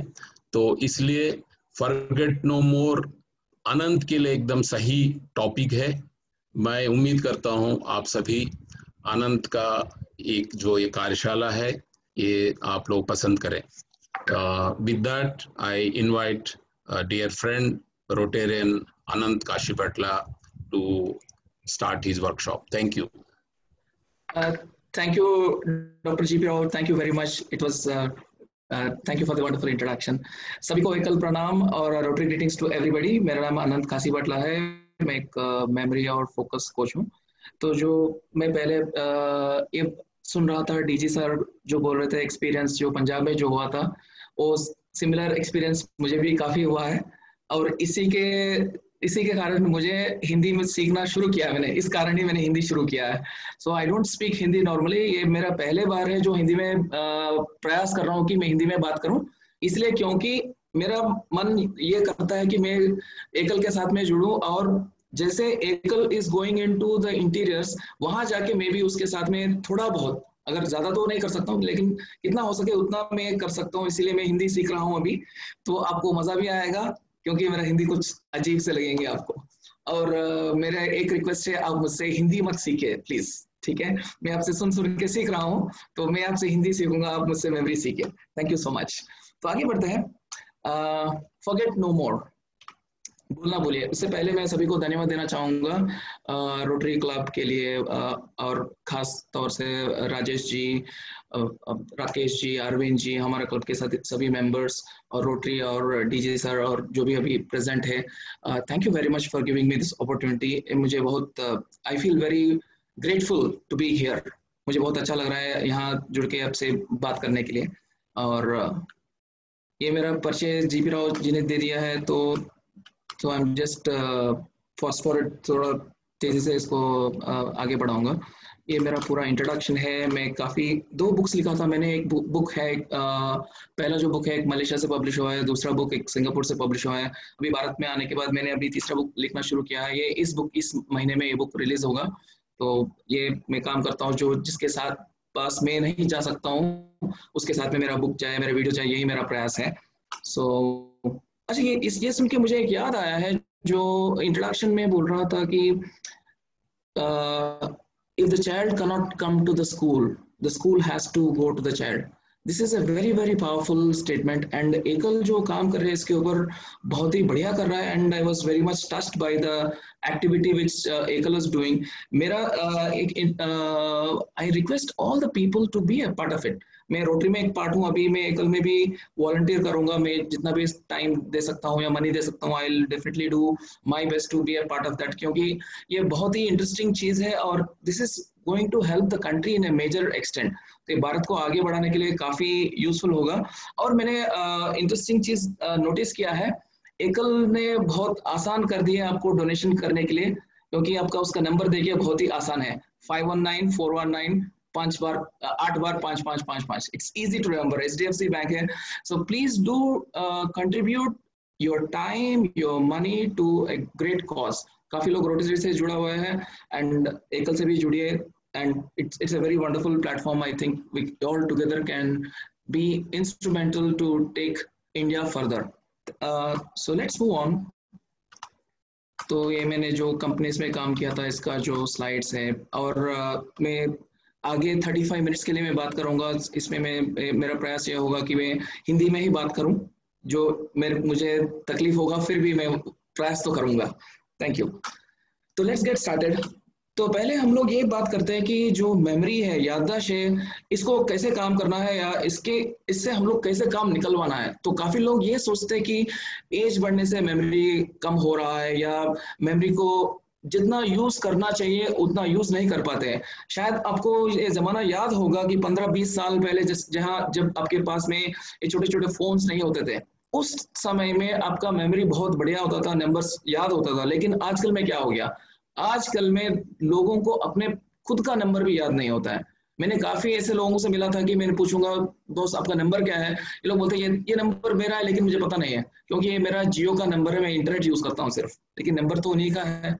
तो क्या है ना कि लोग मेमोरी को यूज नहीं कर पा रहा है या उसके बेनिफिट नहीं ले पा रहा है। तो इस जगह में I come in here and try to give ideas on memory को कैसे यूज करें ताकि हम लोग जिंदगी में तरक्की करें। मेरा मानना यह है कि आप कोई भी क्षेत्र में है, अगर आपका मेमोरी ठीक है तो आपको आगे बढ़ने में बहुत ज्यादा सहकार मिलेगा। So that's the reason why मैं मेमोरी पिछले 24 ईयर्स, अभी 25 ईयर्स हो गया है, 25 ईयर्स से मैं मेमोरी के ऊपर काम कर रहा हूँ। And this is wonderful statement which I would like to say. The mind is like a parachute. It doesn't work unless it is open. तो मन एक पैराशूट की तरह है जो काम नहीं करेगा अगर खुला नहीं है। तो मेरे माइंड मैंने खोल लिया कि मैंने सोचा कि मुझे हिंदी सीखना है, हिंदी में बात करना है, तो मैं I am open to learning. So मैं आप सभी के I request all of you also to be open to learn something about your memory. Memory के बारे में आप सीखने के लिए रखिए। काफी लोग ये सोचते हैं कि मेमोरी हमारा यहाँ लिखा हुआ है, अगर आप याद कर सकते तो बढ़िया है, याद नहीं कर सकते तो हम कुछ नहीं कर सकते हैं। लोग का मानना ये है कि मेमोरी भी हमारा वेदर के जैसे है, आज गर्मी है, आज बारिश हो रहा है, हम लोग उसके बारे में बात करते हैं लेकिन हम लोग उसको कुछ नहीं कर सकते हैं। लोग सोचते हैं कि मेमोरी भी ऐसा है, लेकिन साइंस ये बताता है मेमोरी इज ऑल्सो स्किल। एक स्किल है मेमोरी। जैसे मुझे हिंदी बोलना नहीं आता है, मैं सीख रहा हूँ, तो मेमोरी भी किसी को नहीं आता है वो सीख सकते हैं। किसी को गाड़ी चलाना नहीं आता है वो सीख सकते हैं, किसी को फ्रेंच नहीं आता है वो सीख सकते हैं। जैसे मेमोरी भी सीख सकते हैं। मेमोरी एक स्किल है, एक क्षमता है जिसको आप बढ़ा सकते हैं, लेकिन उसके ऊपर थोड़ा सा काम करना है। हमारा जो मेमोरी जिस लेवल में होना है उस लेवल में काम नहीं कर रहा है, क्योंकि अगर आप देखेंगे हमारा स्कूल्स में या कॉलेजेस में, I am not blaming anybody, I am just trying to make aware, ये मेमोरी के बारे में बात नहीं करते हैं। लोग सिर्फ बोलते हैं कि बेटा ध्यान से पढ़ना, बेटा और थोड़ा देर पढ़ना, ये 2 शब्द मिलेगा हमको या ये 2 सेंटेंस मिलेगा, या अभी कुछ और एडवाइस देना है, लोग ऐसे बोलेंगे कि बेटा आपका ध्यान इतना अच्छा होना चाहिए कि चारों जगह आपका डोल भी बज रहे होगा, आप एकाग्रता करके रहना चाहिए। लेकिन ऐसे नहीं होगा, क्योंकि इसके पीछे एक साइंस है, उसको सीखना जरूरी है, उसके बारे में बात करना जरूरी है। मेरा रिक्वेस्ट ये है कि अगर आपको कुछ मैंने जो सिखा रहा हूँ उसको अच्छा लगा तो आप भी इसी को आप आगे बढ़ाए, 2 लोगों और सिखाइए, तो that will be the best thing. So let's all together make people learn more. Memory के बारे में हो सकता है, एजुकेशन हो सकता है, लिटरेसी हो सकता है, जो नॉलेज शेयरिंग है, that is the best thing which we can do, that's the best contribution. क्योंकि सिर्फ नॉलेज एक चीज है, हम दूसरों को देने से वो बढ़ेगा, बाकी सब चीज दूसरों को देने से वो कम हो जाएगा, लेकिन नॉलेज ही एक चीज है, दूसरों से बढ़ेगा। एंड एकल is doing a great job. मेरा रिक्वेस्ट है कि सभी लोग एकल से जुड़े, financially and time wise, voluntary wise, and please make it a grand success. तो हम आगे बढ़ते हैं। Every next level of your life will demand a new version of yourself, and this is very very valid at this point. जो जिंदगी जो एकल कर रहा है, इसी को एग्जैक्टली इसको एक्चुअली ग्राउंड लेवल में काम कर रहे हैं, जो वनवासी है, जो ट्राइबल लोग हैं, जो एकल काम कर रहे हैं, अगर उसको आगे बढ़ाने के लिए एक नया वर्जन चाहिए, उसको कुछ सीखना चाहिए, एंड एकल is doing that, and this is not just for them, it is for everybody. आप जहीं भी स्थिति पर हो, अगर दूसरे आगे स्तर पर जाना चाहिए आपको, then you have to become something new, and that's what everybody is striving and that's what everybody is doing. So this is one important message, and ये करने के लिए 2 चीज करना जरूरी होगा। पहला चीज ये है कि आपका नजरिया चेंज होना चाहिए। जो मेमोरी के बारे में भी सेम चीज है, अगर आपको मेमोरी आगे बढ़ाना है, if you want to take care of your memory, आपको जो मेमोरी के ऊपर आपका नजरिया है उसको चेंज करना चाहिए। मैं एक बोलना चाहूंगा इस टाइम पर कि आपका मेमोरी के साथ में कोई प्रॉब्लम नहीं है, सिर्फ नजरिया का ही प्रॉब्लम है। मेरा मानना ये है कि सभी को, मेरा सिर्फ ये मानना है, मैं आपको शेयर करना चाहूंगा, सभी लोग जो भी है, दोनों में से एक चीज, मैं जो 2 चीज बताने वाला हूँ, दोनों में से एक चीज के ऊपर विश्वास रखना चाहिए। एक है भगवान, मेरा हिसाब से, या अगर भगवान के ऊपर विश्वास नहीं करते हैं तो नेचर के ऊपर विश्वास करना चाहिए। ये दो चीज है, दोनों में से एक को जरूर करना चाहिए और काफी लोग दोनों को करते हैं। और अगर दोनों में से एक चीज को आप विश्वास करते हैं, आपको ये मानना होना चाहिए कि आपको ये पता भी होना चाहिए कि या नेचर या भगवान कभी भी सबस्टैंडर्ड प्रोडक्ट नहीं बनाता है। So we are the product of the nature, we are product of the God. So please don't share कि मेरा मेमोरी ठीक नहीं है, मेरा मेमोरी काम नहीं करता, हो ही नहीं सकता है। तो कुछ चीज हम लोग नहीं कर रहे हैं या कुछ नजरिया हमारा गलत है, इसके वजह से हम जितना बेनिफिट लेना चाहते हैं वो नहीं है। यहाँ पर मैंने देखा है काफी लोग बुजुर्ग भी है, तो I am not making a negative comment but it is so happy to work with elderly people. तो मैं आपसे एक प्रश्न पूछना चाहूंगा कि क्या आपने ये सुना है कि जैसे मेरा एज बढ़ता जा रहा है मेरा मेमोरी कम हो रहा है? काफी लोग ने सुना होगा ऐसे, है ना? तो ये किसने बताया है, कहाँ से आपने बिलीव करना शुरू किया? क्योंकि कभी ने आपने कुछ चीज भूल गया, किसी एक मीटिंग में चले गए, एक नाम भूल गए या एक ड्राई क्लीनिंग पिकअप करना वो भूल गए, इससे लोग ये मानना शुरू कर देते कि यार मेरा मेमोरी काम नहीं कर रहा है। लेकिन ये सिर्फ एक नजरिया है एंड दैट इज उसके वजह से, जैसे मैं मानता हूँ, एग्जाम्पल में बोल रहा हूँ कि अगर मैं ये मानता हूँ कि मेरे एज की वजह से मेरा मेमोरी कम हो रहा है, इसके वजह से इम्पैक्ट देखिए दिमाग के ऊपर क्या पड़ेगा। तो मैं सोचूंगा कि क्योंकि मेरा एज बढ़ रहा है मैं याद नहीं कर पाऊंगा, इसके लिए मैं प्रयास नहीं करूंगा। क्योंकि मैंने प्रयास नहीं किया मैं याद नहीं कर पाऊंगा, और क्योंकि मैंने याद नहीं किया मैं बोलूंगा देखिए मेरा एज की वजह से मैं याद नहीं कर पा रहा हूँ। तो मेमोरी में प्रॉब्लम नहीं है, जो हमारा नजरिया है उसमें चेंज करना है, that is the only thing. तो दूसरा चीज है हम लोग कुछ एक्शन नया लेना है, कुछ अलग तरीके से करना है। जहां भी हम लोग स्टक है उसके आगे बढ़ना है, कुछ तरीका चेंज करना है, कुछ नया एक्शन लेना चाहिए। तो हम लोग देखते हैं कि कैसे क्या कर सकते हैं। मेरा बहुत पॉपुलर और मेरा बहुत ही फेवरेट स्लाइड है। आप अगर ये देखेंगे इसमें पता नहीं, लेट्स सी चैट बॉक्स हाँ काम कर रहा है। तो आप यहाँ पर क्या देख रहे हैं, can you just type in the chat box कि आप क्या देख रहे हैं यहाँ पर? क्विकली कुछ आंसर्स टाइप कीजिए ताकि मुझे पता चलेगा कि आप देख पा रहे हो और मैं आपको, हाँ frog, Neeraj ji thank you very much. Frog, horse and frog, horse frog, ठीक है। तो ये जो इंटरेस्टिंग चीज है, ये जो एक तस्वीर है, मैं when I show this to people, काफी लोग ये बोलते हैं कि ये फ्रॉग है, ये हॉर्स है, ये जो मार्केट में, सुपर मार्केट में जो चिकन मिलता है चिकन के जैसे दिख रहा है, ऐसे बोलते हैं लोग। एंड कौन सही कौन गलत? सभी लोग सही है अपने हिसाब से, अपने नजरिया से सभी सही है। और मेरा मानना ये है कि जिंदगी में, दुनिया में कोई गलत कोई सही नहीं होगा, सिर्फ आपका नजरिया जो है वो डिसाइड करेगा कि वो आपके लिए सही है कि गलत है। और मेमोरी भी कुछ कम ज्यादा नहीं होगा, आप किस रूप से देख रहे हो, आपका नजरिया क्या है। तो मैंने काफी लोगों को दिखाया था ये पिक्चर, ये जो frog trying to jump, Prashant ji बहुत इंटरेस्टिंग बताया कि फ्रॉग कूदने के लिए तैयार है, तो इतना तक भी इमोशन देख सकते हैं लोग। Thank you very much, this is very good observation. तो ये एक्चुअली अगर मैं ये बोलूंगा कि ये हॉर्स है, तो मैं आपको हॉर्स दिखाना चाहूंगा इसमें से। देखिए नाउ, थोड़ी देर पहले it was a frog and now it suddenly become a horse. Picture same है लेकिन सिर्फ नजरिया चेंज हुआ है। वही पिक्चर है लेकिन चेंज हुआ है, द ओरिएंटेशन हैज चेंज। मैंने आपको दोनों चीज एक बार एक साथ में दिखा दूंगा। ये फ्रॉग है, इसको हमने थोड़ा सा चेंज किया, और ये हॉर्स है। ना छोटे छोटे चीज करने से हमको आगे जाकर बहुत ज्यादा बेनिफिट मिल सकता है। काफी लोग सोचते हैं कि अगर कुछ बड़ा काम करने हैं हम लोग कुछ बड़ी चीज करना चाहिए, हमेशा सच नहीं होता है। मेमोरी बढ़ाने में वो अब बिल्कुल ही नहीं है। छोटे छोटे चीज करने से आपको बहुत बड़ा बेनिफिट मिलेगा। जो इंट्रोडक्शन में मैंने सुना है कि 2 स्कूल्स के साथ में एकल स्टार्ट हुआ है, अभी 1 लाख स्कूल से ज्यादा हो गया। छोटे छोटे चीज करने से हमको बहुत ज्यादा बेनिफिट मिलता है या बहुत आगे बढ़ सकता है। So this is the excellent thing which Ekal is also doing. गांव में गए हैं, I mean they are doing very small work, small नहीं बोलूंगा मैं, छोटे छोटे स्टेप्स ले रहे हैं, कंसिस्टेंटली रहे, जिससे इम्पैक्ट बहुत ज्यादा मिल रहा है। So great. तो हम लोग देखते हैं बिल्डिंग ब्लॉक्स, देखते हैं मेमोरी के लिए क्या क्या कर सकते हैं हम लोग मेमोरी बढ़ाने के लिए, या मेमोरी के प्रॉब्लम क्या होता है ये देखते हैं। मेमोरी के लिए आई मीन अगर लोगों को मेमोरी प्रॉब्लम हो रहा है, याद करने के लिए प्रॉब्लम हो रहा है, देखते हैं कि क्या वजह हो सकता है। लेकिन मैं एक प्रश्न पूछना चाहूंगा, इसका आंसर बताइए। Why do people forget? आपके हिसाब से लोग क्यों बोलते हैं? 1-2 आंसर बताइए, हम लोग आगे बढ़ते हैं जल्दी से। लोग क्यों बोलते हैं? Why do people forget?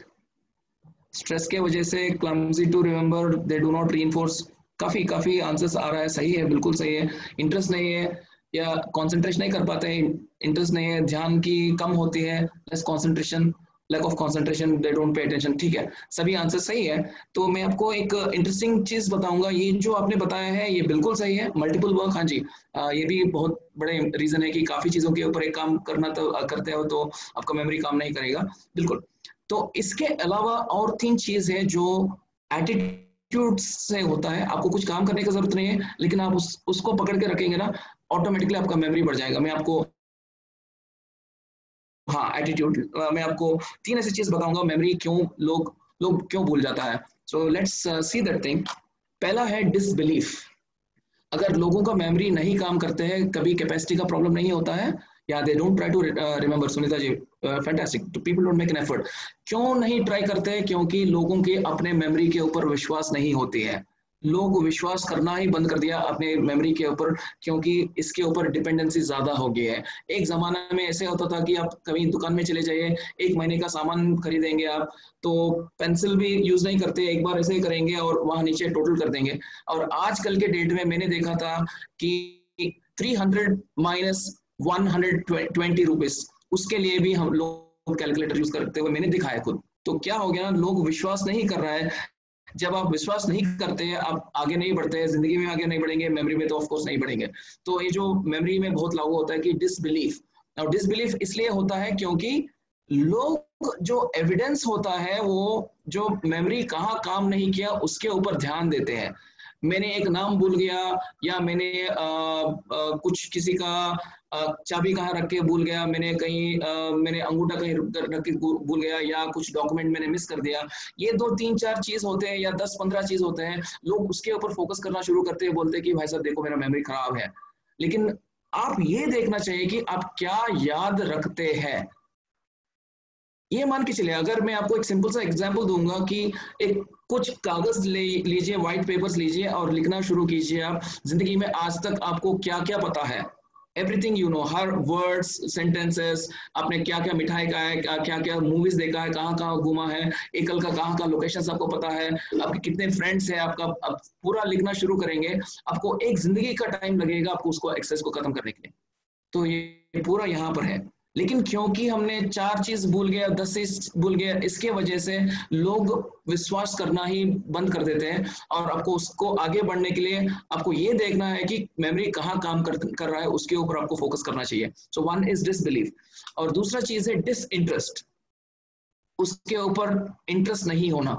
कोई भी चीज के ऊपर इंटरेस्ट नहीं होगा, ऑटोमेटिकली उसके ऊपर मेमोरी कम हो जाता है। उसको हम लोग इसके ऊपर ज्यादा बात करने का जरूरत भी नहीं है, and this is self explanatory. और तीसरा चीज है कि डिसयूज। मेमोरी कम काम करने की वजह यह है कि लोग मेमोरी को यूज नहीं करते हैं। मेमोरी हो सकता है, कार हो सकता है, रिवॉल्वर हो सकता है, या चाकू हो सकता है। अगर आप उसको यूज करना कम कर दिया या उसको यूज करना बंद कर दिया है, थोड़े टाइम के बाद में वो यूजलेस बन जाएगा, बिल्कुल। और मेमोरी भी एक मसल के जैसा है, आप जितना ही एक्सरसाइज करोगे उतना ज्यादा बढ़िया मेमोरी चलेगा। So these are the 3 things which have to work on. एक है डिसबिलीफ, डिसइंटरेस्ट एंड डिसयूज। अगर आपको मेमोरी बढ़ाना है आगे, आपको विश्वास रखना है, और जो आप याद करना चाहते हैं उसमें आपको दिलचस्पी है, ऑटोमेटिकली आपका मेमोरी काम करना शुरू करेगा। और एक्सरसाइज करना है मेमोरी के साथ में, मैं आपको बताऊंगा कैसे करना है। और यूज इट और लूज इट, आपका मेमोरी आप अगर यूज नहीं करेंगे वो लूज करेंगे। वो this is very very important. आपको जितना ज्यादा एक्सेस करेंगे उतना ज्यादा आपका मेमोरी होगा। तो आगे बढ़ते हैं। तो पहला चीज आपको जिंदगी में ये करना है कि जो विश्वास नहीं रखना, दिलचस्पी नहीं रखना और यूज नहीं करना, उसको हटाना है। अगर आप एक बार अपने जिंदगी में देखते हैं, whenever you forgot, आप जब भी भूल गए हैं, या 1, 2, 3 ये तीनों में से कोई भी चीज आपके ऊपर इम्पैक्ट कर रहा है, नहीं तो आप कभी भूलेंगे नहीं। ऑफकोर्स 200 चीज अदर हो सकता है, लेकिन ये जो 3 चीजें मेन है, जब आप इसको हटाएंगे आपका मेमोरी ठीक होना शुरू कर देंगे। So that's a thing. Thank you. So आगे बढ़ते हैं। ये क्वेश्चन मैं आपसे पूछूंगा, and this can be a very important take away for you. आपका बिल्कुल नजरिया बदल जाएगा इस क्वेश्चन को आंसर करने से। 1-2 मिनट में इस क्वेश्चन के ऊपर लगाना चाहूंगा। Do you forget? क्या आप सच में भूलते हैं? सोच के बताइए प्लीज। Do you forget? हाँ जी, सभी लोग यस यस बोल रहे हैं। ठीक है जी। तो आप यह है कि लोग, अच्छा एक लक्ष्मी जी ने बोला है नो, बाकी सबका आंसर है यस। अग्रवाल जी भी नो बोल रहे हैं, यस आई डू, ठीक है। ओके, हम लोग देखते हैं लेट्स सी। तो मैं आपको ना एक छोटा सा टास्क देना चाहूंगा, क्योंकि आप बोल रहे हैं कि आप भूल जाते हैं, तो मैं एक अपॉर्चुनिटी लेके एक टास्क दूंगा। मैं टास्क ये है कि मैं आपको यहाँ task, try to forget something which you already know. आप ये कीजिए कि जो पहले से आपको जो भी पता है, कोई एक चीज को भूलने का प्रयास कीजिए। Can you do that? Try to forget something which you already know. हो सकता है? हाँ जी अनिता जी, नहीं हो सकता है। इंदर जी, राइट, दिस इज इम्पॉसिबल। सो मैं आपको ये एक पॉइंट आप लेके जाइए यहाँ से। भूलना मुश्किल है, नामुमकिन है, आप भूल नहीं सकते हैं, लेकिन आप जो भूलने का जो एक्सपीरियंस हो रहा है वो किसी और के रीजन से हो रहा है। आप कभी भूलते नहीं है। मैं आपको दो एग्जांपल भी दूंगा मैं आपको। कभी आपको ऐसा हुआ होगा कि किसी से मिला है और दोबारा उनसे जब मिलेंगे 1 महीने के बाद में, कभी भी उनसे मिलेंगे पार्टी में, काफी बार ये होगा कि ये भाई साहब से मैंने मिला है, उसके बारे में आपको सभी कुछ जानते हैं, क्या कौन सा गाड़ी चलाता है, उसका कितने बच्चे हैं, सभी कुछ जानते हैं, लेकिन नाम याद नहीं होता है। उस एक्सपीरियंस से हम लोग सोचते हैं कि मेरा नाम का ना मेमोरी अच्छा नहीं है, मेरा मेमोरी खराब हो गया है, ये सोच के चलते हैं। लेकिन ये बताए, आपको कभी ऐसे जिंदगी में हुआ है कि जब आपने नाम भूल गया, 3-4 दिन के बाद में सडनली नाम आ जाएगा, अरे राकेश जी उनका कैसे भूल गया मैंने, ऑटोमेटिकली वो याद आ जाएगा। या जो लोग बच्चे लोग होते हैं, आपने काफी सुना होगा या आपके साथ में भी हुआ होगा, जब आप एग्जाम्स लिखते थे, अब एग्जाम हॉल में चले गए, माइंड ब्लैंक हो गया, कभी सोचते यार मेरा माइंड ब्लैंक हो गया, पता नहीं मेमोरी खराब हो गया, और जैसे ही हॉल से बाहर निकला आपका वापस याददाश्त वापस आ जाएगा। तो ये क्या हुआ है?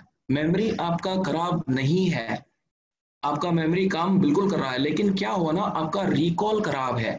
रिकॉल इसलिए खराब है क्योंकि हम लोग रिकॉल के ऊपर कभी काम नहीं किया। अगर आप मुझसे बोलते हैं कि आप स्पेनिश में बात कर सकते हैं, the answer is I can not do. Spanish में बात नहीं कर सकता हूँ क्योंकि मैंने कभी प्रयास किया ही नहीं, मैंने सीखा नहीं। तो रिकॉल, अगर मैं आपसे ये पूछूंगा कि आपने रिकॉल करने का प्रयास किया है, कॉन्शियसली रिकॉल करने का प्रयास किया है क्या कभी? अगर आप रिकॉल करने का प्रयास नहीं करते हैं तो रिकॉल कैसे बढ़ेगा? जो मेमोरी प्रॉब्लम बोल के चलते ना हम लोग, मेरा मेमोरी प्रॉब्लम है, वो मेमोरी प्रॉब्लम नहीं है, वो रिकॉल प्रॉब्लम है, बाहर निकालने का कैपेसिटी नहीं है। Okay, so let's see, let me give some other ideas. हो यहाँ से हम जाते हैं। It is not possible to forget something which you already know. हम लोग वो फॉरगेट नहीं कर सकते हैं।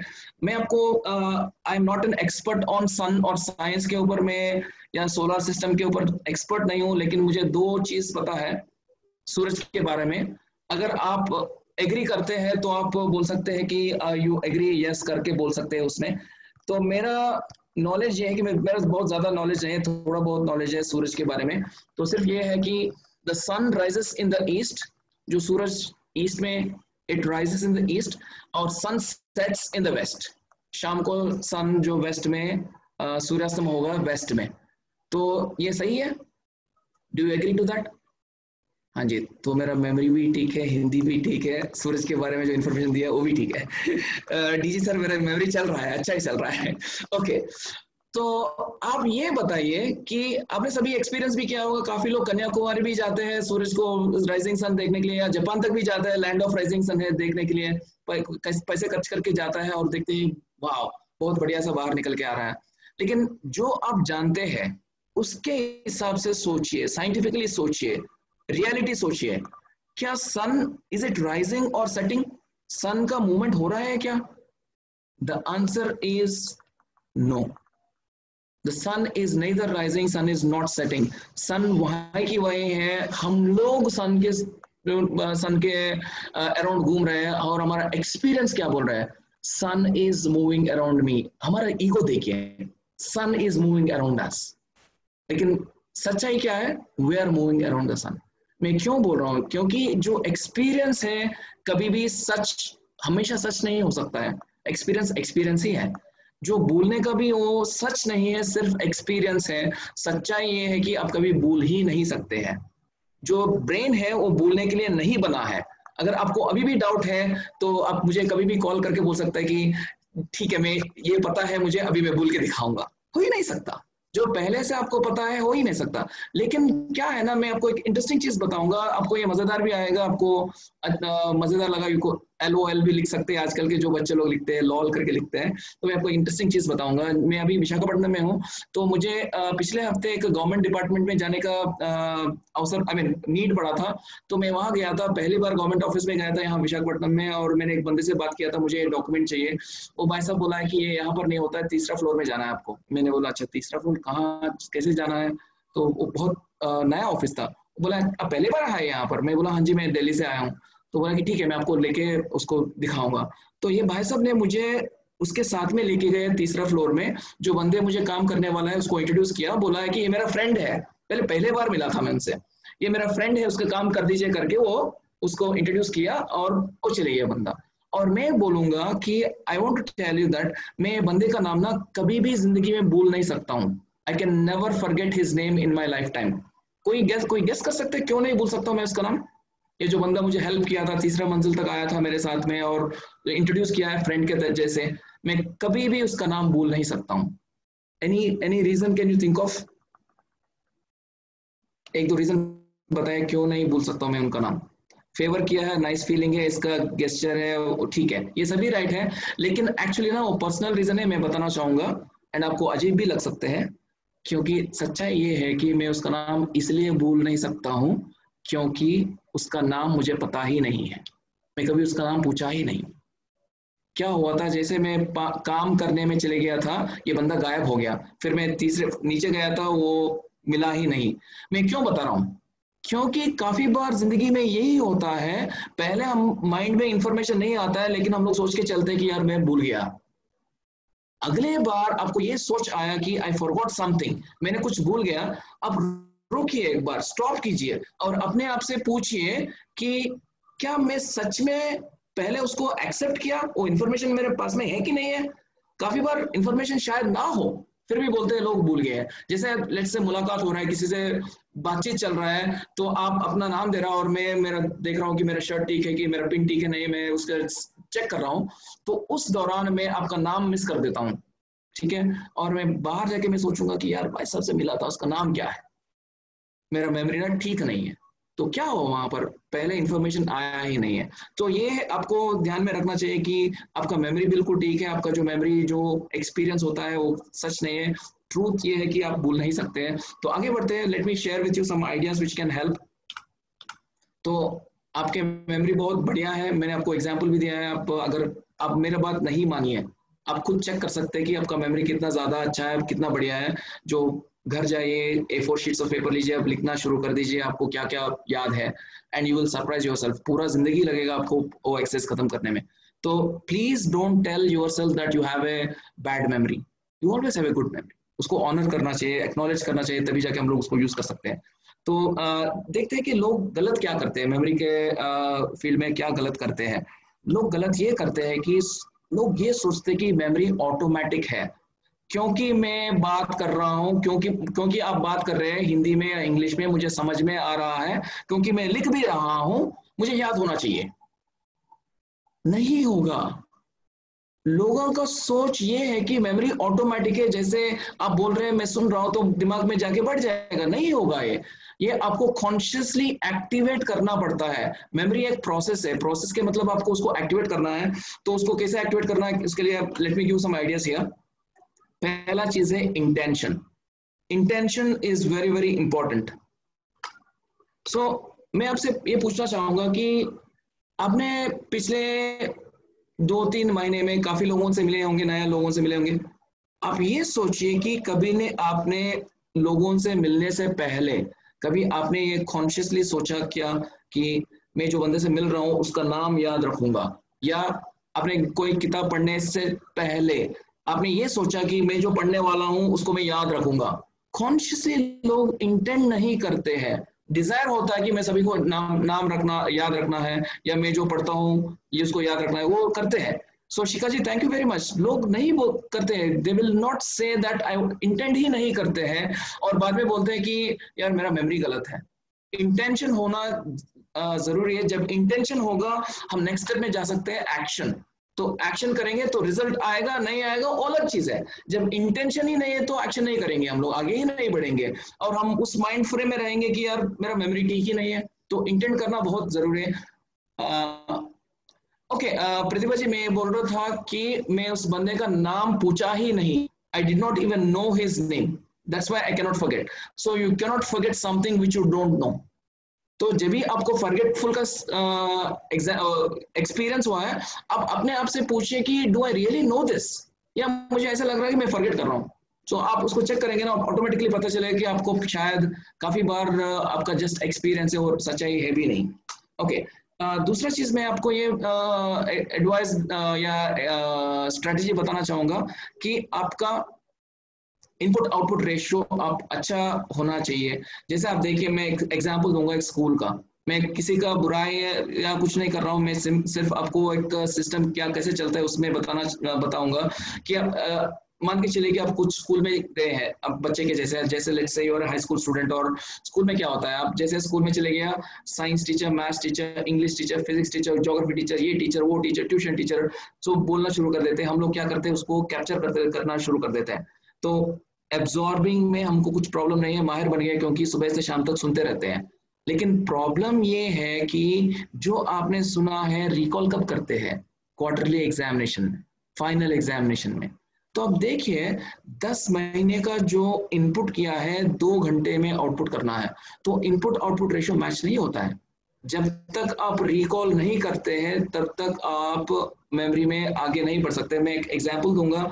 तो Rakesh ji, let's say for example मुझे राकेश जी का घर जाना है एग्जांपल, तो मैं राकेश जी को फोन करूंगा, बोलूंगा राकेश जी मुझे ना आपका घर जाना है, कैसे आऊं मैं आपके घर, डायरेक्शन बताइए।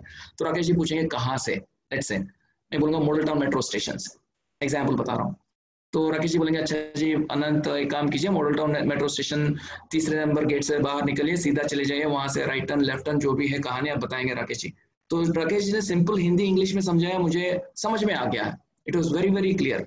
अगर मैं डिसाइड करूंगा कि आज ना सैटरडे नहीं जाऊंगा उनके घर, तो मैं कभी और जाऊंगा, तो 1 महीने के बाद या 15 दिन के बाद में अगर I want to go to Rakesh ji का घर जाना है मुझे, मॉडल टाउन मेट्रो तक तो पहुंच जाऊंगा मैं, वहां मुझे ये भी याद नहीं होगा कि कौन सा गेट नंबर बोला भाई साहब ने, फिर मुझे पूछना पड़ेगा राकेश जी फिर से दोबारा बताइए, फिर वही स्टोरी बताएंगे 3 नंबर गेट से निकलिए, ऐसे ऐसे जाइए। अगर एक बार मैंने पकड़ के राकेश जी का घर चले गया, 6 महीने के बाद भी मुझे राकेश जी का घर जाना है, मैं सिर्फ ये कॉल करूंगा सर अब घर में है कि नहीं है, मैं ये नहीं पूछूंगा राकेश जी दोबारा बताइए। क्यों? क्योंकि मैंने उस रास्ते में गया था खुद। तो मैं ये एग्जांपल क्यों दे रहा हूं, क्योंकि जो भी इंफॉर्मेशन आप जब लर्न करते हैं उसी टाइम में रिकॉल करेंगे तो आगे जाके रिकॉल करने में आप क्वालिफाइड है। करते हैं नहीं करते वो अलग चीज है, at least you qualified to do that. लोग क्या करते हैं, मेमोरी करने के लिए सिर्फ ये मिस्टेक ये करते हैं कि अच्छा आपको कुछ याद करना है ना, आप ना 50 बार पढ़ो उसको या 10 बार लिखो उसको ना, उससे कुछ नहीं होगा। एक्चुअली जो आउटपुट है मेमोरी के ऊपर काम करने के लिए रिकॉल के ऊपर काम करना चाहिए, आउटपुट के ऊपर काम करना चाहिए। मैं आपको एक सिंपल क्वेश्चन पूछूंगा और आगे 5-6 मिनट में हम लोग बंद कर देते इसको। तो एक क्वेश्चन ये है कि पिछले 6 महीने में आपने रिकॉल बढ़ाने के लिए, आपके capacity to bring out information, recall बढ़ाने के लिए क्या कुछ एक्सरसाइज आपने किया है? Have you done anything consciously to improve your recall skills? The answer is nothing. Shikha ji nothing. Thank you very much. Nothing. तो एक इंटरेस्टिंग कहावत है, ओके, योगा में क्या है कि आपने बॉडी का फ्लेक्सिबिलिटी होगा। मैं पूछ रहा हूँ कि रिकॉल करने के लिए रिकॉल एक्सरसाइज क्या किया? हाँ ठीक है, क्रॉसवर्ड्स एक अच्छा चीज है। संजय जी बोलते हैं crosswords, so that's one idea. Yes, magnet therapy, ठीक है, काफी चीज किया है लोग ने, ये डांस स्टेप्स, ठीक है, बढ़िया ऑसम। तो आप अगर रिकॉल को ज्यादा बढ़ा देते हैं तो आपका मेमोरी बहुत आगे बढ़ना शुरू हो जाता है। नवीन जी बोल रहे हैं gratitude, this is very powerful thing. आप अगर रिकॉल किया, आप किस वजह से आप ग्रेटिट्यूड देना चाहते हैं, so that also improves your memory, that also improves your gratitude as a being. Super, okay. तो जितना आप रिकॉल के ऊपर काम करेंगे उतना मेमोरी आपका बढ़ेगा, क्योंकि memory is all about recall. मैं आपको एक स्टेटमेंट बताना चाहूंगा कि any failure of memory is basically A failure of recall. अगर आपको कभी भी मेमोरी प्रॉब्लम आता है, इसका मतलब ये है कि आपका रिकॉल में प्रॉब्लम है, तभी जाके आपको मेमोरी में प्रॉब्लम होगा। या after happening review immediately, Santosh ji exactly, आपको जब आप रिव्यू करेंगे तो आपका सीमेंट हो जाएगा, जब आप रिकॉल करेंगे आप माहिर बन जाओगे इसमें, तो इंस्टेंटली आपको रिकॉल करना चाहिए। That is the secret of memory.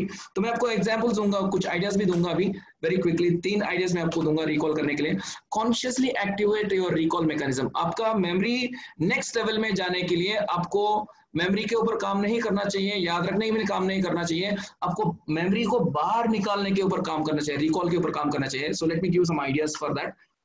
3 तरीके के यूज कर सकते हैं आप। हाँ माधुरी जी, आप एग्जैक्टली है। अगर आपको याद करना है किसी चीज से आप जोड़ते हैं तो it is very very easy to remember. जैसे मेरा नाम अनंत है, अगर आपको समझ में नहीं आता है, अनंत एग्जांपल दे रहा हूँ, ANANT, that's my spelling, ANANT है। अगर आप एंड कर देते उसको, ANANT, तो आपको याद हो जाएगा। आपने क्या किया, आपने किसी चीज से जोड़ दिया है, जो माधुरी जी बता रहे हैं, exactly that's what I am sharing here. Thank you Madhuri ji for that. Okay, आगे बढ़ते हैं। Let's move on. So there are 3 ways to enhance your recall ability, recall practice करने के लिए। तो कैसे कर सकते हैं? पहला चीज है event recall. Event recall is, ये जो मैं बोलने वाला हूँ आपका मेमोरी को नेक्स्ट लेवल में लेके जाएंगे, और मेरा वादा है ये, this is my guarantee that अगर आप, मैं जो बोल रहा हूँ ये 3 चीज बोल रहा हूँ, अगर अगले 10 दिन के लिए आप करेंगे, आपका मेमोरी इतना शार्प होगा, इतने मजेदार बनेंगे कि आप खुश हो जाएंगे। बिल्कुल, दैट इज माई गारंटी। मैं क्यों ये गारंटी से क्यों बोल सकता हूँ, क्योंकि जो मैं बोलने वाला हूँ, जो पिछले 10 साल में आपने रिकॉल के ऊपर काम नहीं किया, आगे 10 दिन में जाके आप कर सकते हैं। रिकॉल करने के लिए भी आपको प्लेटफॉर्म चाहिए, तो लोगों के पास में रिकॉल का प्लेटफॉर्म ही नहीं है, या एक्सेस करने के लिए कैपेसिटी नहीं है। तो मैं जो बोलने वाला हूँ उससे पिछले स्लाइड में कुछ नहीं है Pratibha ji, so there is nothing much on the last slide. ठीक है, तो पिछले 10 साल में जो आपने नहीं किया है रिकॉल के ऊपर एक्सरसाइज, आगे जाके 10 दिन में उससे ज्यादा आप कर पाओगे, ये जो मैं आपको बताने वाला है। इसके वजह से आपका मेमोरी नेक्स्ट लेवल में चले जाएगा, आप खुश हो जाएंगे बिल्कुल। देख, और मजेदार चीज ये है कि आपको काम को ज्यादा नहीं करना चाहिए। Very very simple thing, very simple thing, time भी ज्यादा निकालने की जरूरत नहीं है। तो देखिए क्या कर सकते हैं। पहला चीज है आपका इवेंट रिकॉल। इवेंट रिकॉल का मतलब है जो भी घटना हुआ है, जैसे हम लोग एक इवेंट है, अभी एकल रोटरी का एक इवेंट है, और उसके जो इवेंट हो गया उसके एक बार रिकॉल करें, इसको दोहराए कि क्या हुआ। या आपने बीकानेर वाले में जाके भोजन किया फैमिली के साथ में, आप एक बार रिकॉल कर सकते हैं। कार, जब आप कार तक जा रहे हो उसमें रिकॉल कर सकते हैं कि क्या क्या खाना दिया, क्या अच्छा है क्या नहीं है। या आपने किताब पढ़ा है, किताब बंद करने के बाद एक बार तुरंत रिकॉल करें कि आपने क्या पढ़ा, क्या आया आपको। या आपने कोई क्लाइंट मीटिंग में चले गया, तो क्लाइंट में कुछ बोला है, कुछ डिस्कशन हुआ है, बाहर जाते हो आप एक बार रिकॉल कीजिए कि अच्छा मैंने ये बोला था, उसने ये बोला, एक बार वो रिकॉल कीजिए। इससे क्या होगा, आपका रिकॉल नेक्स्ट लेवल में चले जाएंगे। एंड प्लीज अंडरस्टैंड, जो मेमोरी फेल्यूर होता है वो मेमोरी फेल्यूर नहीं है, वो रिकॉल फेल्यूर है। और यहाँ पर आप रिकॉल के ऊपर बहुत ज्यादा अच्छा से एक्सरसाइज कर रहे हैं, सो इससे आपका मेमोरी एक्सपीरियंस जो है वो बढ़ जाएगा। So one is event recall. दूसरा चीज है डे रिकॉल। मैं इसमें बहुत डिटेल में नहीं जाऊंगा, लेकिन एक चीज बता सकता हूँ, अगर आप ये चीज जो डे रिकॉल में बताने वाला हूँ, अगर आप आज यहाँ से लेके जाएंगे, आपका memory, concentration, focus, imagination, creativity, सभी चीज आपको बढ़ जाएगा। सो गणेश मनी जी, हाँ, remembering old songs, recalling old songs is a very good idea. वो रैंडम रिकॉल में आपको बताऊंगा, that's a very good idea. तो डे रिकॉल क्या होता है कि जैसे एक दिन खत्म हुआ है, नाइट में सोने से पहले, मे बी इवनिंग को 3, 4, 5 मिनट आप लगाइए और सोचिए कि आज क्या हुआ, व्हाट हैपेंड टुडे। एक मूवी की तरह आप देखिए एक बार। अगर आप ये एक्सरसाइज डेली करेंगे, आपका ऑब्जर्वेशन, फोकस, कंसंट्रेशन, मेमोरी सभी कुछ एक साथ में बढ़ जाएगा। क्यों? क्योंकि जब आप रिकॉल करने का प्रयास करेंगे तो पहला दिन ये हो सकता है कि आपने 20-30% ही आपने रिकॉल कर पाया, तो आगे आप जाके पूरा मॉर्निंग से लेकर शाम तक आपका फोकस रहेगा, क्योंकि आपको शाम को रिकॉल करना है। तो this is a very good activity, day recall. तो मैं पिछले 19 ईयर से मैं डे रिकॉल कर रहा हूँ, ऑलमोस्ट एट 95% एक्यूरेसी और कंसिस्टेंसी। तो मेरा जो मेमोरी है डे रिकॉल के लिए काफी मैं एट्रीब्यूट करूंगा। तो तीसरा चीज है random recall. Now, random recall is a beautiful thing. आपको अपने डे टू डे वर्क में आपका बेनिफिट नहीं मिलेगा, लेकिन आपका मेमोरी बहुत नेक्स्ट लेवल में चले जाएगा। रैंडम रिकॉल, तो रैंडम रिकॉल क्या चीज है? It's very very simple. Random recall ये है कि आप जब आप चाय पी रहे हैं शाम में, कुछ ज्यादा दबाव नहीं है मेमोरी के ऊपर, या आप आराम से बैठे हुए हैं, आप सोचिए कि हाँ जी मेरा डिग्री में क्लासमेट्स कौन कौन है, एक बार सोचिए, सब नाम सोचिए। या जो गणेश मणि जी बोल रहा था कि हाँ रफी का गाना मुझे कौन से गाना मुझे रफी का आता है, रैंडमली सोचिए। इससे क्या होगा ना, आपका रिकॉल जो है, रिकॉल करने का कैपेसिटी, जो चीजों को ढूंढ के बाहर निकालने का जो कैपेसिटी होता है वो ऑटोमेटिकली बढ़ जाता है। तो या हो सकता है कि जो डॉक्टर पुष्पा सेठी बोल रहा है कि जो चाइल्डहुड इवेंट्स रिकॉल करना, या जो चाइल्डहुड का टीचर्स का कुछ इंसिडेंट, कुछ बर्थडे, उसको रिकॉल करने का कोशिश कीजिए। इसमें से क्या हो जाएगा, आपका मेमोरी का रिकॉल बहुत नेक्स्ट लेवल में चले जाएगा। तो 3 चीज आप कर सकते हैं। एक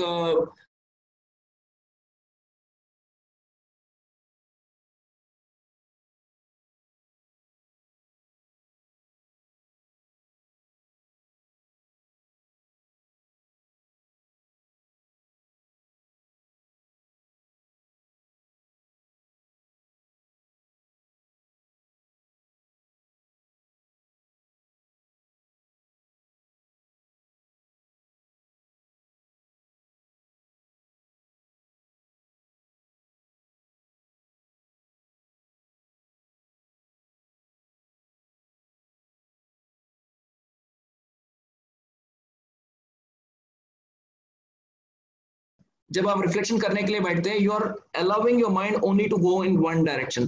सो उसमें से आपका विल पावर भी बढ़ेगा और आप देख पाएंगे कि आपका दिन कैसे अच्छा हुआ, कैसे अच्छा नहीं हुआ, या आप उसको आगे बढ़ाने के लिए क्या क्या कर सकते हैं। आपका माइंड में काफी इंफॉर्मेशन भी वो ऑटोमेटिकली आपको खुलेगा। लास्ट चीज ये है कि keep educating yourself. This is very very important for exercising your memory. जो माइंड पावर है वो आग के जैसे है, आग है, फायर। तो फायर को आप जारी रखने के लिए उसको तो आग चालू रहेगा। अगर आप आग को फीड करना बंद कर देते हो, आग बंद हो जाएगा, और नया आग लगाने के लिए या नया आग जलाने के लिए बहुत ज्यादा एफर्ट लगाना पड़ता है। So mind power is like fire. तो इस फायर को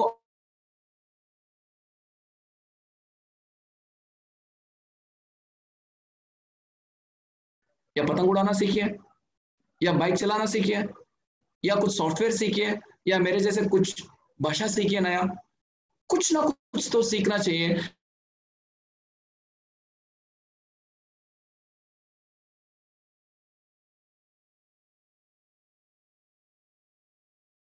एक बार एग्जाम खत्म, कॉलेज खत्म, खेल खत्म हो गया। So this is what happens. जितना आप एक्टिव रखते हैं उतना अच्छा होगा। So keep educating yourself, that is one of the key points to remember. KEY, keep educating yourself. इसको लाइफ लॉन्ग लर्निंग भी बोलते हैं। सो आपको ये कमिटमेंट लेना है कि हर दिन कुछ ना कुछ आप सीखेंगे। या हाँ, आप योगा सीख सकते हैं या कुछ भी सीख सकते हैं। मेडिटेशन करना सीखिए जो आपको जिंदगी में काम आएगा। And there is one important thing मैं आपको बताना चाहूंगा, क्योंकि अगर आप सीखना चालू रखेंगे तो जैसे अब कोरोना हो गया है, किसको पता कि ऐसा चीज हो जाएगा, और लोग आजकल सीख रहा है जूम कैसे यूज करना है। पिछले 25 वर्षों में किसी ने कंप्यूटर टच भी नहीं किया था, तो उनको अभी जूम सीखना पड़ रहा है। तो क्या पता, I mean if you are ready to learn, if you are learning on a daily basis, कोई भी कुछ चीज हो गया ना, आपको अडेप्ट करने बहुत आसान हो जाता है। मैं हिंदी बोलने का प्रयास कर रहा हूँ क्योंकि मैं सीखने का वो करता हूँ, रेगुलर प्रैक्टिस करता हूँ कुछ ना कुछ सीखने के लिए। तो मैं ठीक है, गलत करता हूँ, कोई बात नहीं, लेकिन सीख तो रहा हूँ। अगले बार जब मैं एकल में बात करूंगा, इससे अच्छा हिंदी बात करूंगा, गारंटीड है। ठीक है, क्योंकि सीखना जारी रखना चाहिए, that is very very important. And उससे आपका तरक्की भी होगा लाइफ में, और दूसरा चीज आपका मेमोरी जो है that will go to the next level. क्यों? आपको माइंड को एक्टिव रखेगा। जब आपका माइंड एक्टिव रहेगा, आपका मेमोरी ठीक रहेगा। सो लास्ट स्लाइड ये है कि ये जो ट्रेन है, इंटरेस्टिंग चीज है। आप देखेंगे इसको, ये टनल के अंदर जा रहा है या टनल के बाहर आ रहा है? क्या ख्याल है आपका? What do you think? Is a train going into the tunnel और is it coming out of the tunnel? Thank you Pratibha ji. अच्छा, टनल के बाहर आ रहा है। संजय जी बोल रहे हैं कि टनल के बाहर आ रहा है। लेनोवा बोल रहा है टनल के अंदर जा रहा है। ठीक है, बढ़िया।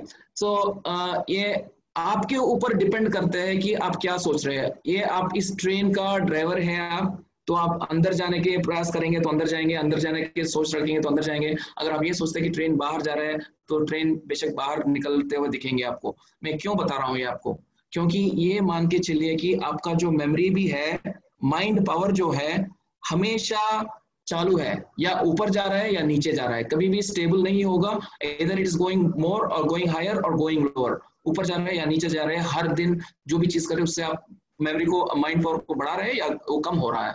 तो ये आपके ऊपर डिपेंड करेगा कि आप क्या करेंगे। आप अगर कुछ नहीं करते हैं तो automatically path of least resistance है, जो चीज आसान है वो नीचे जाना आसान है, और नीचे जाने के लिए कोई लिमिट ही नहीं है। लोगों को अपने नंबर खुद याद नहीं होता है, उतना तक नीचे चले जा सकते हैं। अगर आप थोड़ा ट्विस्ट करके डेली आप उसके ऊपर कुछ ना कुछ करेंगे, हाँ sudoku will help, sudoku Veena ji, sudoku helps, okay, आप कुछ ना कुछ एफर्ट करेंगे, या सुडोकू कर सकते हैं, स्क्रैबल कर सकते हैं, गेम्स भी खेल सकते हैं। एक्चुअली क्या करना है आपको, हर दिन आपको कुछ एक्टिव करना है अटेंडेंस की। जैसे आज मैंने कुछ मेमोरी के ऊपर काम किया, माइंड के ऊपर काम किया, अगर हाँ है अब आराम से सोइए, क्योंकि आपको कोई प्रॉब्लम नहीं होगा।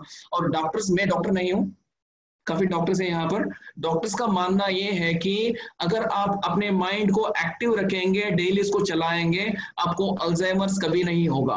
It's an insurance against Alzheimer disease. तो आप अगर स्टेप्स लेंगे ऑटोमेटिकली मेमोरी आपको ऊपर होना शुरू करेंगे और उसका भी कोई लिमिट नहीं होगा। ठीक है, तो simple steps I want to review, एक बार आपको वेरी क्विक रिव्यू करना चाहूंगा।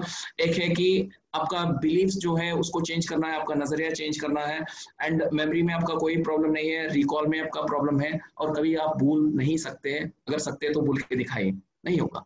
तो आपको मेमोरी बढ़ाने के लिए आपको रिकॉल के ऊपर काम करना है। 3 चीज है रिकॉल करने के लिए, इवेंट रिकॉल, जो भी घटना हुआ है, वो बुक पढ़ने का हो सकता है, इवेंट हो सकता है, मूवी हो सकता है, नेटफ्लिक्स हो सकता है, उसको रिकॉल कीजिए। और दूसरा है डे रिकॉल, दिन में क्या हो उसको रिकॉल कीजिए, या आप रैंडम रिकॉल भी कर सकते हैं, मूवी का सॉन्ग्स जो भी आप रैंडमली रिकॉल कर सकते हैं। और हर रोज कुछ ना कुछ तो सीखिए, एंड कीप योरसेल्फ एक्टिव, और चिंतन करिए daily, and that will help. And one more thing, Naveen ji gratitude के बारे में बात कर रहे हैं, so I just want to share something. So please do associate yourself with something higher than yourself, so that you can be grateful for, like Rotary, like Ekal is doing lot of service. तो अगर आप उससे जाके आप जुड़ेंगे, you are contributing to the world, you don't even know कि आपका contribution कहाँ तक जा रहा है. It's an amazing thing. Touching one life, it's amazing stuff. कोई भी एक बच्चे आपके वजह से, या one person becomes literate, that's a life well lived according to me, because you are touching lives. So thank you, Ekal, you're doing an amazing service. And of course Rotary, I love Rotary. Rotary is doing a lot of service, and thank you very much for being here. और मैं प्रयास और करूँगा हिंदी ज़्यादा सीखने के लिए, और एकल से जुड़ने के लिए प्रयास भी करूँगा मैं। धन्यवाद। So if you have any questions, I am here. ये मेरा कोऑर्डिनेट्स है, मेरा ईमेल है, अगर आपका कुछ क्वेश्चन है आप जरूर लिखिए, मैं ईमेल्स में खुद रिप्लाई करूंगा, तो कभी कभी लेट हो सकता है, लेकिन अगर आप एकल या रोटरी उसमें लिखेंगे सब्जेक्ट लाइन में, मैं प्रायोरिटी के साथ में मैं आंसर करूंगा, क्योंकि मैं मेरा ईमेल्स में खुद रिप्लाई करता हूँ हमेशा। So thank you very much, thank you Ekal, thank you Rotary, and thank you Vasant Valley, of course, thank you. If you have any questions, I'm here. Back to Rakesh ji. Sorry, Arvind ji. Vinod ji. Vinod ji. Thank you very much. Thank you very much, Anand Saab. It was really a good session. Now I have to make up with the time. So I am calling another grand personality from Rotary. That is Mr. Kamal Bambani. Mr. Kamal Bambani is a grand personality, as I told you. He is an educationist. He is running his own school. I think to introduce him, these 2 sentences are enough. I have got a big introduction for him, but because the time is losing, I am calling Mr. Kamal Bambani. He will give a motivational point. And before that, I'll request all the audience to please give your names, mobile numbers, and your intentions to join Ekal Gram Sangathan. Thank you. Mr. Kamal Bambani. Thank you. Thank you so much for having me, DG sir, and all the lovely audience that we have here. मुझे बहुत प्रसन्नता हुई आज का ये programme attend करके, क्योंकि बहुत रेलेवेंट टॉपिक्स पे आज टॉक्स हुई। एक तो ना भूलने के ऊपर और एक एकल विद्यालय के ऊपर। मेरी एक छोटी सी कविता है, तो 3-4 लाइन की है, जो कभी अरविंद ने या विनीत ने सुनी है, तो मुझसे कहा गया कि मैं वो कविता सुनाऊं। तो छोटी सी कविता है, बहुत लंबा प्रोग्राम था आपका और it's a very beautiful programme, very well attended programme. वो छोटी सी कविता मैं आपके समक्ष रखूंगा। रोटरी में हम लोग सब जब ज्वाइन करते हैं तो दिल में ये विचार लेकर के चलते हैं कि कुछ ऐसा कंट्रीब्यूट अगर हम कर सकें तो हमारा कंट्रीब्यूशन समाज के लिए या हमारा कंट्रीब्यूशन हमारे चारों तरफ के वातावरण के लिए हो सके तो हमारे लिए ये खुशी की बात होगी। ये जो पोएम है ये कंट्रीब्यूशन के ऊपर है। तो 2 लोगों के बीच में विवाद है, एक कली के लिए और एक फूल के। कली प्रतीक है कि वो सब कुछ अपने अंदर बंद करके रखती है, कुछ भी बाहर नहीं होता, और फूल इस बात का प्रतीक है कि वो खुल के अपनी गंध भी बिखेरता है और अपनी खूबसूरती भी मधुबन को प्रदान करता है। तो एक तरफ कली जो सब कुछ अपने अंदर संजो के रखती है और एक तरफ फूल है जो सब कुछ वन के लिए उपवन के लिए बांट देता है। उन दोनों के बीच में एक छोटा सा विवाद है। एक क्वेश्चन कली पूछ रही है और उस क्वेश्चन का जवाब फूल दे रहा है, और ये हमारी अपनी सोच के ऊपर है कि हम कुछ देना चाहते हैं अपने समाज को या अपने चारों तरफ के वातावरण को या नहीं देना चाहते। तो ये क्वेश्चन कली का पहले है और जवाब उसके पीछे फूल का है।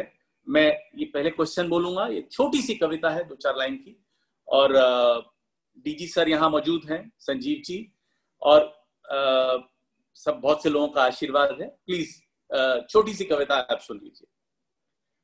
फूल से बोली कली क्यों व्यस्त मुरझाने में है। फूल से बोली कली क्यों व्यस्त मुरझाने में है, फायदा क्या गंध और मकरंद बिखराने में है। फूल से बोली कली क्यों व्यस्त मुरझाने में है, फायदा क्या गंध और मकरंद बिखराने में है। तूने अपनी उम्र क्यों वातावरण में खोल दी, अपनी मनमोहक पखुरियों की छटा क्यों खोल दी। तू स्वयं को बांटता है जिस घड़ी से तू खिला, किंतु इस उपकार के बदले में तुझको क्या मिला। मुझको देखो, मेरी सब खुशबू मुझ ही में बंद है। मेरी सुंदरता है अक्षय, अनछुआ मकरंद है। मैं किसी भी लौल भंवर के जाल में फंसती नहीं, मैं किसी को देखकर रोती नहीं, हंसती नहीं। मेरी छवि संचित जलाशय है, सहज झरना नहीं।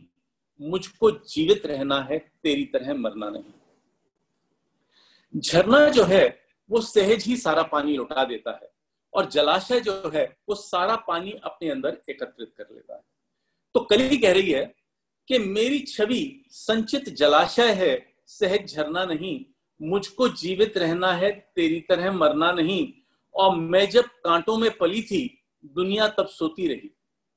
मेरी ही क्या, ये किसी की भी कभी होती नहीं। ऐसी दुनिया के लिए सौरभ लुटाऊं किस लिए, स्वार्थी समुदाय का मेला लगाऊं किस लिए। ये क्वेश्चन कली ने फूल से पूछा कि मैं किस लिए अपना सर्वस्व लुटाऊं, और उसका जवाब अब फूल दे रहा है। फूल इसी में सारा आंसर है, सारा क्रक्स है इस कविता का। फूल उस नादान की वाचालता पर चुप रहा। फूल उस नादान की वाचालता पर चुप रहा, फिर स्वयं को देखकर भोली कली से यूं कहा कि जिंदगी सिद्धांत की सीमाओं में बढ़ती नहीं। ये वो पूंजी है जो व्यय से बढ़ती है, घटती नहीं। कि जिंदगी सिद्धांत की सीमाओं में बढ़ती नहीं, ये वो पूंजी है जो व्यय से बढ़ती है, घटती नहीं। 4 दिन की जिंदगी खुद को जिए तो क्या जिए। हमारे सिद्धांत ये हैं कि हमारे पास 10 रुपए हैं, हमने 2 रुपए खर्च दिए तो 8 रुपए बच गए। हम इन सिद्धांतों से पले बड़े हैं। और एक सिद्धांत ये भी है कि एक दिए है हमारे हाथ में और हमने 10 दिए जला दिए तो हमने 1 का 10 कर लिया। ये सिद्धांत भी जान लेना जरूरी है कि जिंदगी सिद्धांत की सीमाओं में बढ़ती नहीं, हमारे अनुभव हमें बहुत बड़ा कर देते हैं कि जिंदगी सिद्धांत की सीमाओं में बढ़ती नहीं, ये वो पूंजी है जो व्यय से बढ़ती है, घटती नहीं। 4 दिन की जिंदगी खुद को जिए तो क्या जिए, 4 दिन की जिंदगी खुद को जिए तो क्या जिए। बात तो तब है कि जब मर जाएं औरों के लिए। और ये तुम्हारी आत्म केंद्रित गंध भी क्या गंध है, जिंदगी तो दान का और प्राप्ति का अनुबंध है। हमारे बीच ये जो जिंदगी का हमारा एग्रीमेंट है वो दान लेना भी है और देना भी है, दोनों चीजें हैं। और ये तुम्हारी आत्म केंद्रित गंध भी क्या गंध है, जिंदगी तो दान का और प्राप्ति का अनुबंध है। जितना तुम दोगे समय उतना संजोएगा तुम्हें, पूरे उपवन में पवन कंधों पे धोएगा तुम्हें। चांदनी अपने दुशाले में सुलाएगी तुम्हें, ओस मुक्ताहार सोते में पहनाएगी तुम्हें। धूप अपनी उंगलियों से गुदगुदाएगी तुम्हें, तितलियों की रेशमी सहरन जगाएगी तुम्हें। और टूटे मन वाले कलेजे से लगाएंगे तुम्हें, और मंदिरों के देवता सर पर चढ़ाएंगे तुम्हें। ये तुम्हारी आत्म केंद्रित गंध भी क्या गंध है, जिंदगी तो दान का और प्राप्ति का अनुबंध है। जितना तुम दोगे समय उतना संजोएगा तुम्हें, पूरे उपवन में पवन कंधों पे ढोएगा तुम्हें। चांदनी अपने दुशाले में सुलाएगी तुम्हें, ओस मुक्ताहार सोते में पहनाएगी तुम्हें। धूप अपनी उंगलियों से गुदगुदाएगी तुम्हें, तितलियों की रेशमी सहरन जगाएगी तुम्हें। और टूटे मन वाले कलेजे से लगाएंगे तुम्हें, और मंदिरों के देवता सर पर चढ़ाएंगे तुम्हें। गंध उपवन की विरासत है, इसे संचित न कर, और बांटने के सुख से अपने आप को वंचित न कर। गंध उपवन की विरासत है, इसे संचित न कर, और बांटने के सुख से अपने आप को वंचित न कर। और ये आखिरी 4 लाइन बता रहा हूं आपको, 2 लाइन बता रहा हूं कि बांटने के सुख से अपने आप को वंचित न कर। और यद संजोने का मजा कुछ है, यद संजोने का मजा कुछ है तो बिखराने में है। और जिंदगी की सार्थकता बीज बन जाने में है। रोटरी में हम सब लोग एक बीज की तरह हैं, और हम अपनी खुशबू अपने आप को बांटने को जब बाहर निकलते हैं तो हम बीज बन जाते हैं हमें देख। और बहुत से लोग ऐसे हैं जो फिर से बिखराने का काम करते हैं। तो यद संजोने का मजा कुछ है तो बिखराने में है, और जिंदगी की सार्थकता बीज बन जाने में है। और अगले दिन मैंने देखा कि वो कली खिलने लगी और शक्ल सूरत में बहुत कुछ फूल से मिलने लगी। Thank you so much for having me. Thank you.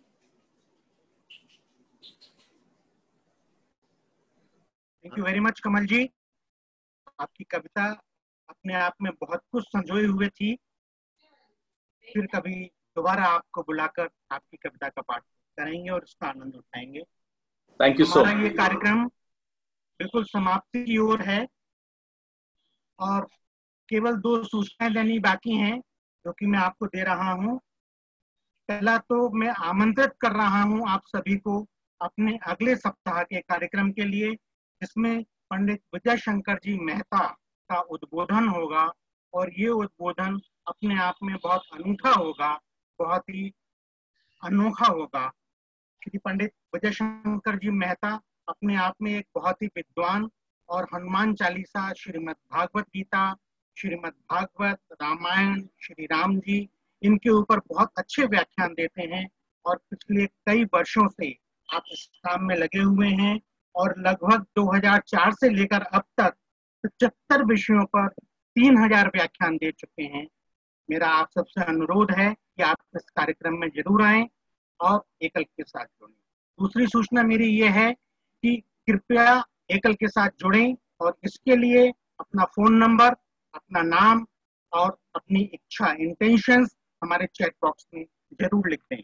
अंत में मैं बुला रहा हूँ श्री सौरभ जी पुरी को, जो कि हमारी 12 और 13 सितंबर को जो कार्यक्रम हो रहा है, एक काव्य पाठशाला हो रही है, उसके बारे में आपको सारी सूचनाएं देंगे। संक्षेप में पुरी जी, Shri Saurabh Puri please.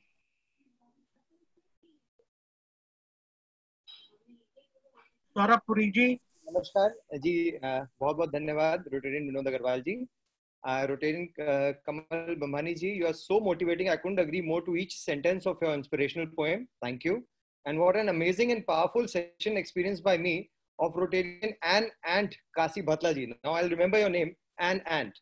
You are phenomenal about your subject. Your session enlightened me and must have to many of us. Saurabh from Saurabh Ganguly and Puri from Amrish Puri. I think this would be a good way of making you remember my name. I am Saurabh Puri, a proud Rotarian from District 3120, Prayagraj, UP, and a humble एकल volunteer. About our program. चेहरे पर मौन और अंदर बवाल लिए बैठे हो, भाई अपनों से तो खुलो, दिल में क्या जंजाल लिए बैठे हो। काव्य कला उत्सव, ये हमारे कार्यक्रम का नाम है।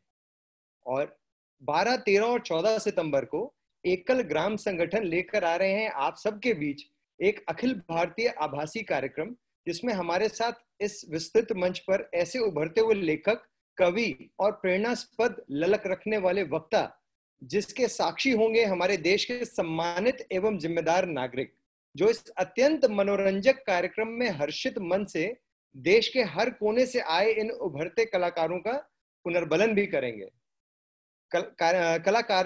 कलाकार वॉलंटियर्स होंगे इसमें जो आएंगे, उनको सहभागिता के लिए 200 रुपए और श्रोताओं को 100 रुपए के महादान का हम स्नेहिल अनुनय करते हैं। और महादान इसलिए क्योंकि ये धनराशि पूर्णत ग्रामीण आदिवासी बच्चों के कल्याणार्थ होगी, और इस महादान के अवज में कलाकारों को पुरस्कार के रूप में सहभागिता प्रमाण पत्र के साथ साथ मिलेगा आपका प्यार और आशीर्वाद। श्रोताओं को मिलेगी मजीद सुकूनी एहसास, और 100 चांद भी चमकेंगे तो क्या बात बनेगी। आप साथ होंगे इस कार्यक्रम में तो हमारी और इस शाम की औकात बनेगी। So kindly do not forget, because the program today itself had forget no more, and please be there. And thank you respected DG sir, club president, club secretary, and all respected Rotarians and fellow volunteers of Ekal for this virtual meet, and the meet moderators for allowing me to speak this notification. Much gratitude. Thank you. Jai Siya Ram. धन्यवाद सौरभ पुरी जी। आपका काव्य उत्सव कितना अच्छा होगा, ये आपकी द्वारा कही गई कुछ पंक्तियों से उद्वेलित होता है। आपने जो पंक्तियां प्रस्तुत की वो अपने आप में अनूठी थी, और ये हमको दर्शा रहा है कि आपकी काव्य उत्सव कितना अच्छा और मधुर होने वाला है। हमारा कार्यक्रम बिल्कुल अंतिम सीढ़ी पर है। मैं अंतिम वक्ता को बुलाने से पहले धन्यवाद कर रहा हूं अपनी राष्ट्रीय ग्राम समिति की महिला समिति का, राष्ट्रीय ग्राम संगठन की महिला समिति का, रोटरी क्लब के इनर व्हील का, और श्री राजेश गोयल जी का, जिन्होंने बहुत परिश्रम के साथ इस कार्यक्रम को यहाँ तक पहुंचाने में हमारा योगदान किया है। अंत में मैं बुला रहा हूं श्री इंद्र मोहन जी अग्रवाल के लिए, और उनसे निवेदन कर रहा हूं कि वो हम सभी के लिए धन्यवाद प्रस्ताव श्रोताओं के लिए प्रेषित करें। श्री इंद्र मोहन जी अग्रवाल। धन्यवाद Vinod ji. Most thankless job on behalf of Ekal Gram Sangathan and Rotary Club of Basant Valley, Delhi. We are obliged and thankful to all the dignitaries of Rotary Club from different states and different parts of the country for elusive talk by Rotarian Kasi Bhatla ji. It's a damn vanishing thing which people have to know in this part of the country as well as in this age. In Corona also, you must know what people are thinking about everybody. Everybody is talking everything every day.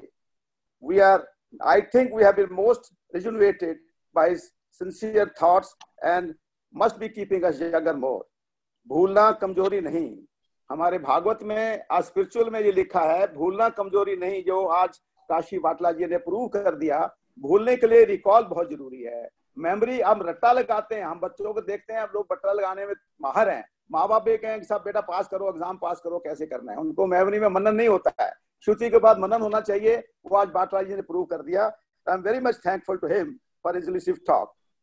Now आज के दिन हमारा सबसे बड़ा काम जो आज हमें थैंक्स देने का है, वो आज हमारे एल्यूसिव डॉक्टर अजय अग्रवाल जी, जिन्होंने एकल के बारे में बहुत विस्तृत जानकारी दी, जिसके बारे में हम इतने प्रसन्न हुए कि as a president of gram संगठन I must not deliver such a beautiful संक्षेप में बात करनी, लेकिन उन्होंने बहुत अच्छा आज अपना अनुरोध किया और मुझे बहुत खुशी हुई। संजीव जी मेहरा और रोटेरियन भाई जितने भी आज हमारे यहाँ इस प्रोग्राम को देख रहे हैं, मेरा ख्याल है उनको बहुत अच्छा आज एक अनुभव हुआ होगा, जिसके बारे में एकल और आज रोटरी को एक अटूट बंधन में बांधा जा सकता है। क्योंकि रोटरी का भी आज पर्पज वही है, आज सर्विस ऑफ सेल्फ, वही हमारा एकल में है सेवा। सेवा से आज के दिन संगठन करते हैं, संगठन से हम समाज का वरदान करते हैं और समाज के बाद स्वावलंबन करते हैं। ये रोटरी और एकल का आज एक अटूट बंधन बहुत अच्छी तरह संक्षेप में जो वर्णित हुआ है, मैं इसका बहुत आभारी हूं और सब श्रोताओं को बहुत बहुत आशीर्वाद और धन्यवाद देता हूं जिन्होंने इस विस्तृतता को सुना और इसमें अपने आप इसको स्थित किया। धन्यवाद। जय श्री राम। धन्यवाद इंद्रमोहन जी। एक बार मैं फिर आमंत्रित करता हूं आप सभी को कि आप हमारे इस एकल अभियान के सदस्य बने, एकल अभियान में जुड़े, अपना योगदान दें और राष्ट्र निर्माण के कार्य में, पुण्य कार्य में सहभागी बने। आप सभी का बहुत बहुत धन्यवाद, बहुत बहुत धन्यवाद। कल्याण मंत्र इंद्रमोहन जी कल्याण मंत्र कहेंगे प्लीज। सर्वे भवन्तु सुखिनाम, सर्वे सन्तु निरामया, सर्वे सन्तु मा कचित् दुःख भाव भवेत्। ओम शांति शांति शांति। धन्यवाद, बहुत बहुत धन्यवाद।